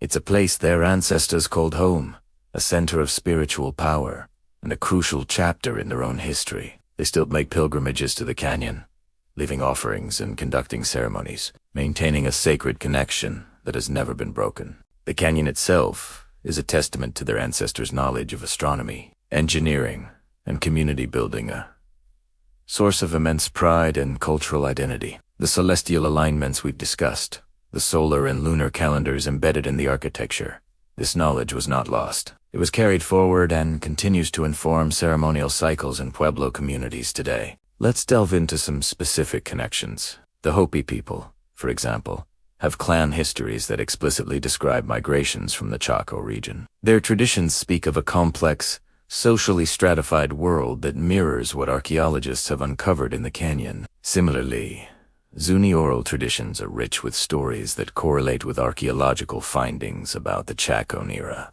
For the people of Acoma, known as Sky City, their clifftop pueblo is a powerful symbol of continuity, an echo of the defensive and monumental architecture seen in the Chacoan world. And for the Rio Grande Pueblos, their cultural and linguistic ties bind them to this ancestral legacy, even across the diversity of their individual traditions. It's crucial to understand that the collapse of Chaco wasn't an ending. It was a dispersal, a diaspora that planted the seeds of new, resilient communities. The people took their knowledge, their beliefs, and their social structures with them. They adapted, they innovated, and they survived. The Chacoan legacy is not confined to the stone walls of Pueblo Bonito. It is alive in the dances at Zuni, in the prayers of a Hopi farmer in the language spoken at Acoma, and in the enduring strength of the Pueblo people. They didn't vanish into thin air. They walked out of the canyon and into the future, carrying their world with them. They are the living history of Chaco. So, when you visit Chaco Canyon or learn about its history, remember that you are not just looking at the past, you are witnessing the foundation of cultures that are vibrant and alive today. The story of Chaco is a story of human resilience, adaptation, and the powerful, unbreakable bond between a people and their heritage. The people of Chaco never left. They just changed their address, carrying the spirit of the canyon in their hearts, a spirit that continues to thrive in the pueblos of the American Southwest. Thank you so much for joining me on this deep dive into the legacy of the Chacoan people. It's a story that deserves to be told with respect and accuracy. If you've enjoyed this series and want to continue exploring the rich tapestry of human history, please consider liking this video and subscribing to the channel. It really helps us continue to bring these incredible stories to light. See you next time. Welcome back to our journey through time. Today, we're wrapping up our series by exploring what we've truly learned from studying ancient cultures, focusing on the incredible intersection of archaeology, preservation, and modern science. We'll delve into the lessons from excavations, mapping projects, and even how the stars played a role. Most importantly, we'll see how this work is evolving, thanks to a new era of collaboration with indigenous communities. For centuries, the ruins of great civilizations have captivated us. Early explorers and archaeologists were driven by a sense of wonder, but their methods were often, by today's standards, destructive. They dug with a sense of urgency, sometimes more focused on finding artifacts than on understanding the context. Imagine a giant puzzle where pieces were being pulled out without looking at the picture on the box. That's what early archaeology was sometimes like. We learned a lot, yes, but we also lost a lot of information in the process. The focus was on objects, pottery, tools, jewelry, which were often removed and placed in museums far from their original homes. The stories of the people who made them, the intricate details of their daily lives, were often secondary. But as the 20th century progressed, the field of archaeology underwent a profound transformation. The focus shifted from mere artifact hunting to a more holistic, scientific approach. It was no longer enough to just find something cool. The real treasure was the information it held. Archaeologists began meticulously documenting everything. Every layer of soil, every tiny fragment of bone, every seed was recorded, photographed, and catalogued. This is where mapping projects became revolutionary. Using tools like surveying equipment, and later GPS and satellite imagery, archaeologists started creating incredibly detailed maps of ancient sites. Think of it like creating a digital blueprint of a city that has been buried for 1,000 years. These maps didn't just show where buildings were. They revealed a society's layout. We could see public plazas, residential areas, and sacred spaces. We could trace roads and irrigation canals, understanding how people moved, farmed, and managed their resources. This bird's-eye view allowed us to see the big picture, the social and economic structures that held these communities together. We could analyze population density, trade routes, and even defensive strategies, all from carefully plotted points on a map. Then came the technology that let us see without digging. Ground-penetrating radar, or GPR, is a game. It sends radio waves into the Earth, and when those waves bounce back, they create a picture of what lies beneath the surface. It's like an ultrasound for the ground. With GPR, we can identify buried walls, floors, and other features without ever lifting a shovel. This is crucial for preservation. It allows researchers to target their excavations precisely, minimizing damage to the site and leaving large areas undisturbed for future generations of scientists who will have even more advanced tools. It's a way of asking questions of the past without destroying the evidence. But what about the skies? One of the most fascinating areas of modern archaeological research is This field studies how ancient people understood and used the cosmos. We've discovered that many ancient structures are not randomly placed. They are aligned with celestial events. For example, at Chaco Canyon, the famous sun dagger petroglyph marks the solstices and equinoxes. With uncanny precision, a sliver of light, passing through carefully placed rock slabs, stabs the center of a spiral carving on the longest day of the year.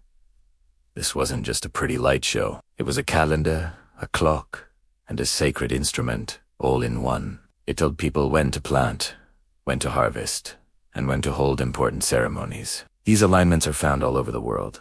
From Stonehenge in England to the pyramids of Egypt, ancient builders had a deep, sophisticated knowledge of the sun, moon, and stars. They wove this knowledge into the very fabric of their cities and their lives. By studying these alignments, we're not just learning about their scientific skills. We're gaining insight into their worldview, their religion, and what they held sacred.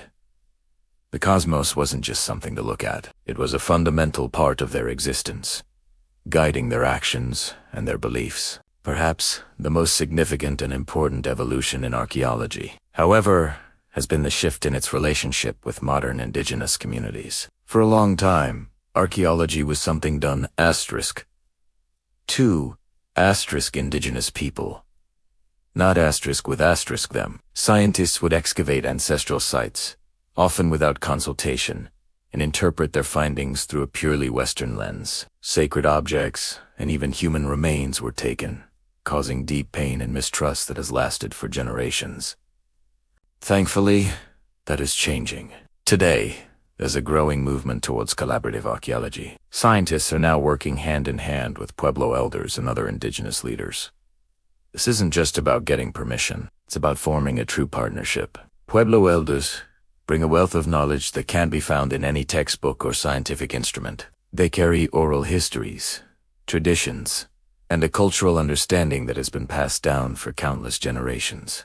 They know the stories behind the symbols carved in rock. They know the traditional uses of plants whose remains are found at a site. They understand the spiritual significance of places and objects. This collaboration enriches the science immeasurably. An archaeologist might see a certain pottery design and classify it by its style and date. A Pueblo elder might see the same design and explain that it represents a specific clan, a creation story, or a prayer for rain. Suddenly, the artifact is no longer just an object. It's a living piece of culture. This partnership also ensures that the research is done respectfully. Sacred sites are protected, and the community has a say in what happens to the knowledge and artifacts that are uncovered. It's about recognizing that these are not just abandoned ruins. They are the homelands of living people, and their heritage must be honored. This new approach is healing old wounds and building a more complete, more human picture of the past. It acknowledges that science and traditional knowledge are not opposing forces.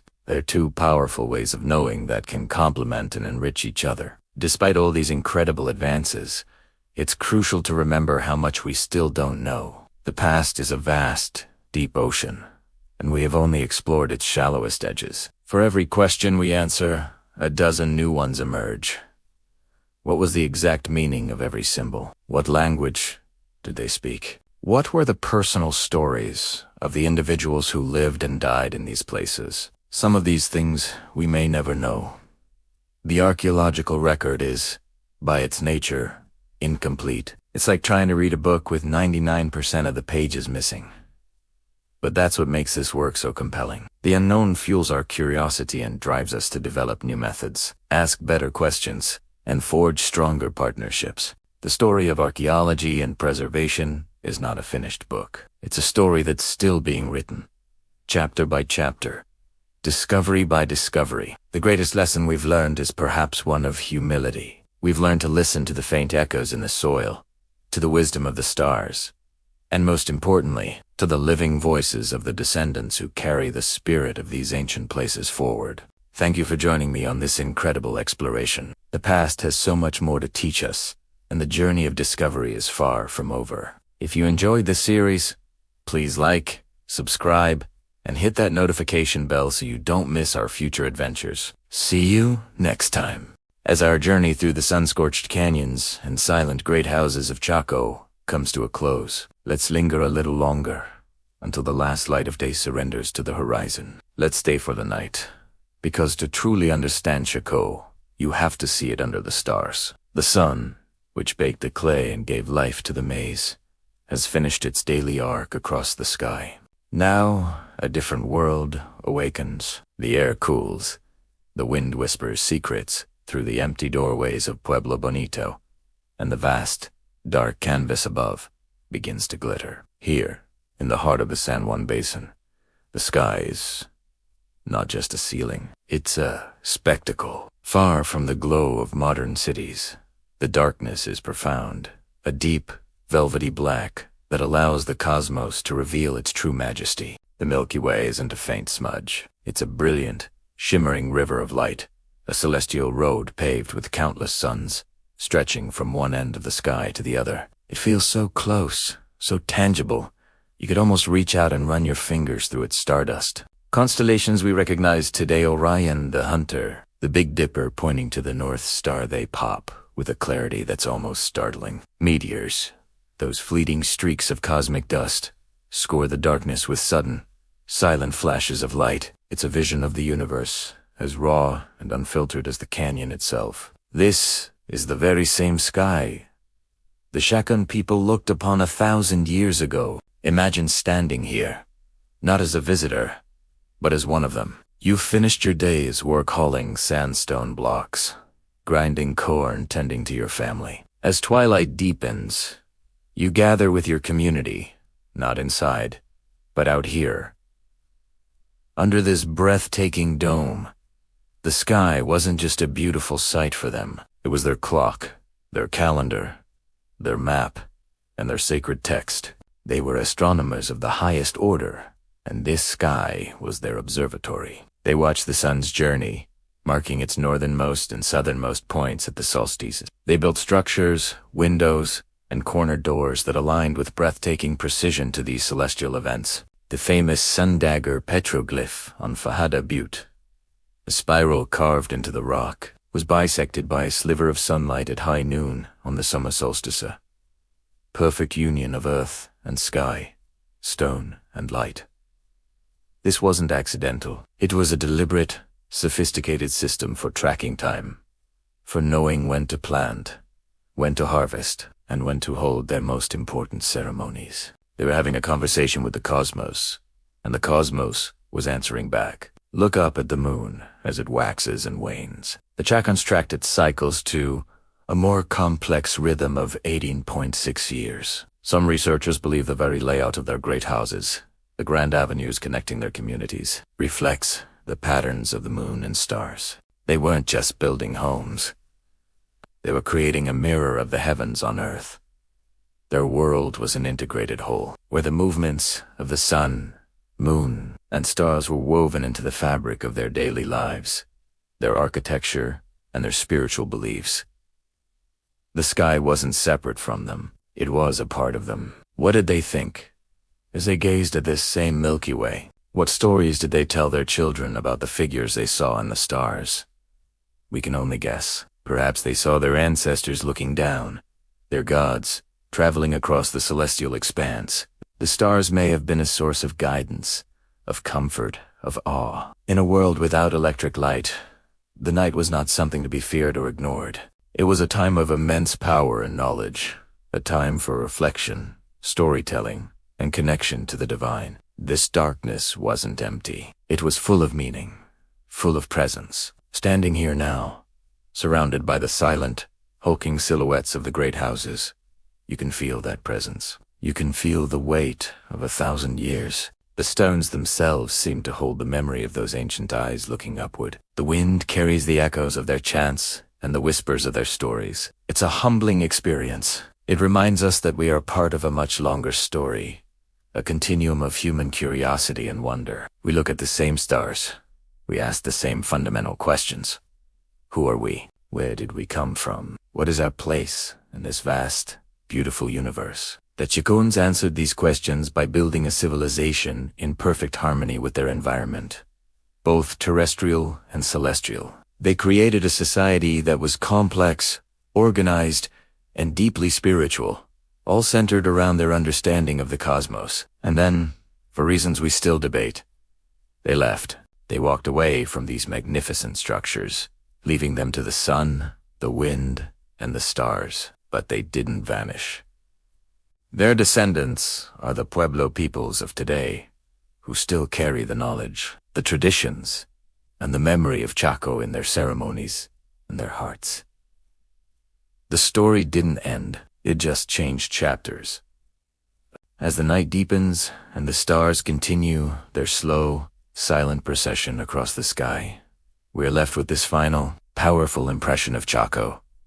It is more than just a collection of ruins. It is a testament to the human spirit's desire to understand, to connect, and to find meaning. It's a place that teaches us to look up, to pay attention to the world around us, and to appreciate the profound beauty of a dark night sky. It challenges us to think about our own relationship with the cosmos and the legacy we will leave behind. So let the stillness of the Chaco night wash over you. Let the brilliance of the stars fill your eyes, and carry with you the sense of wonder that has connected humanity to the heavens for millennia. Thank you for joining me on this journey through the mystery and majesty of Chaco Canyon. I hope its stories and its skies stay with you long after the screen goes dark. Sweet dreams, and keep looking up.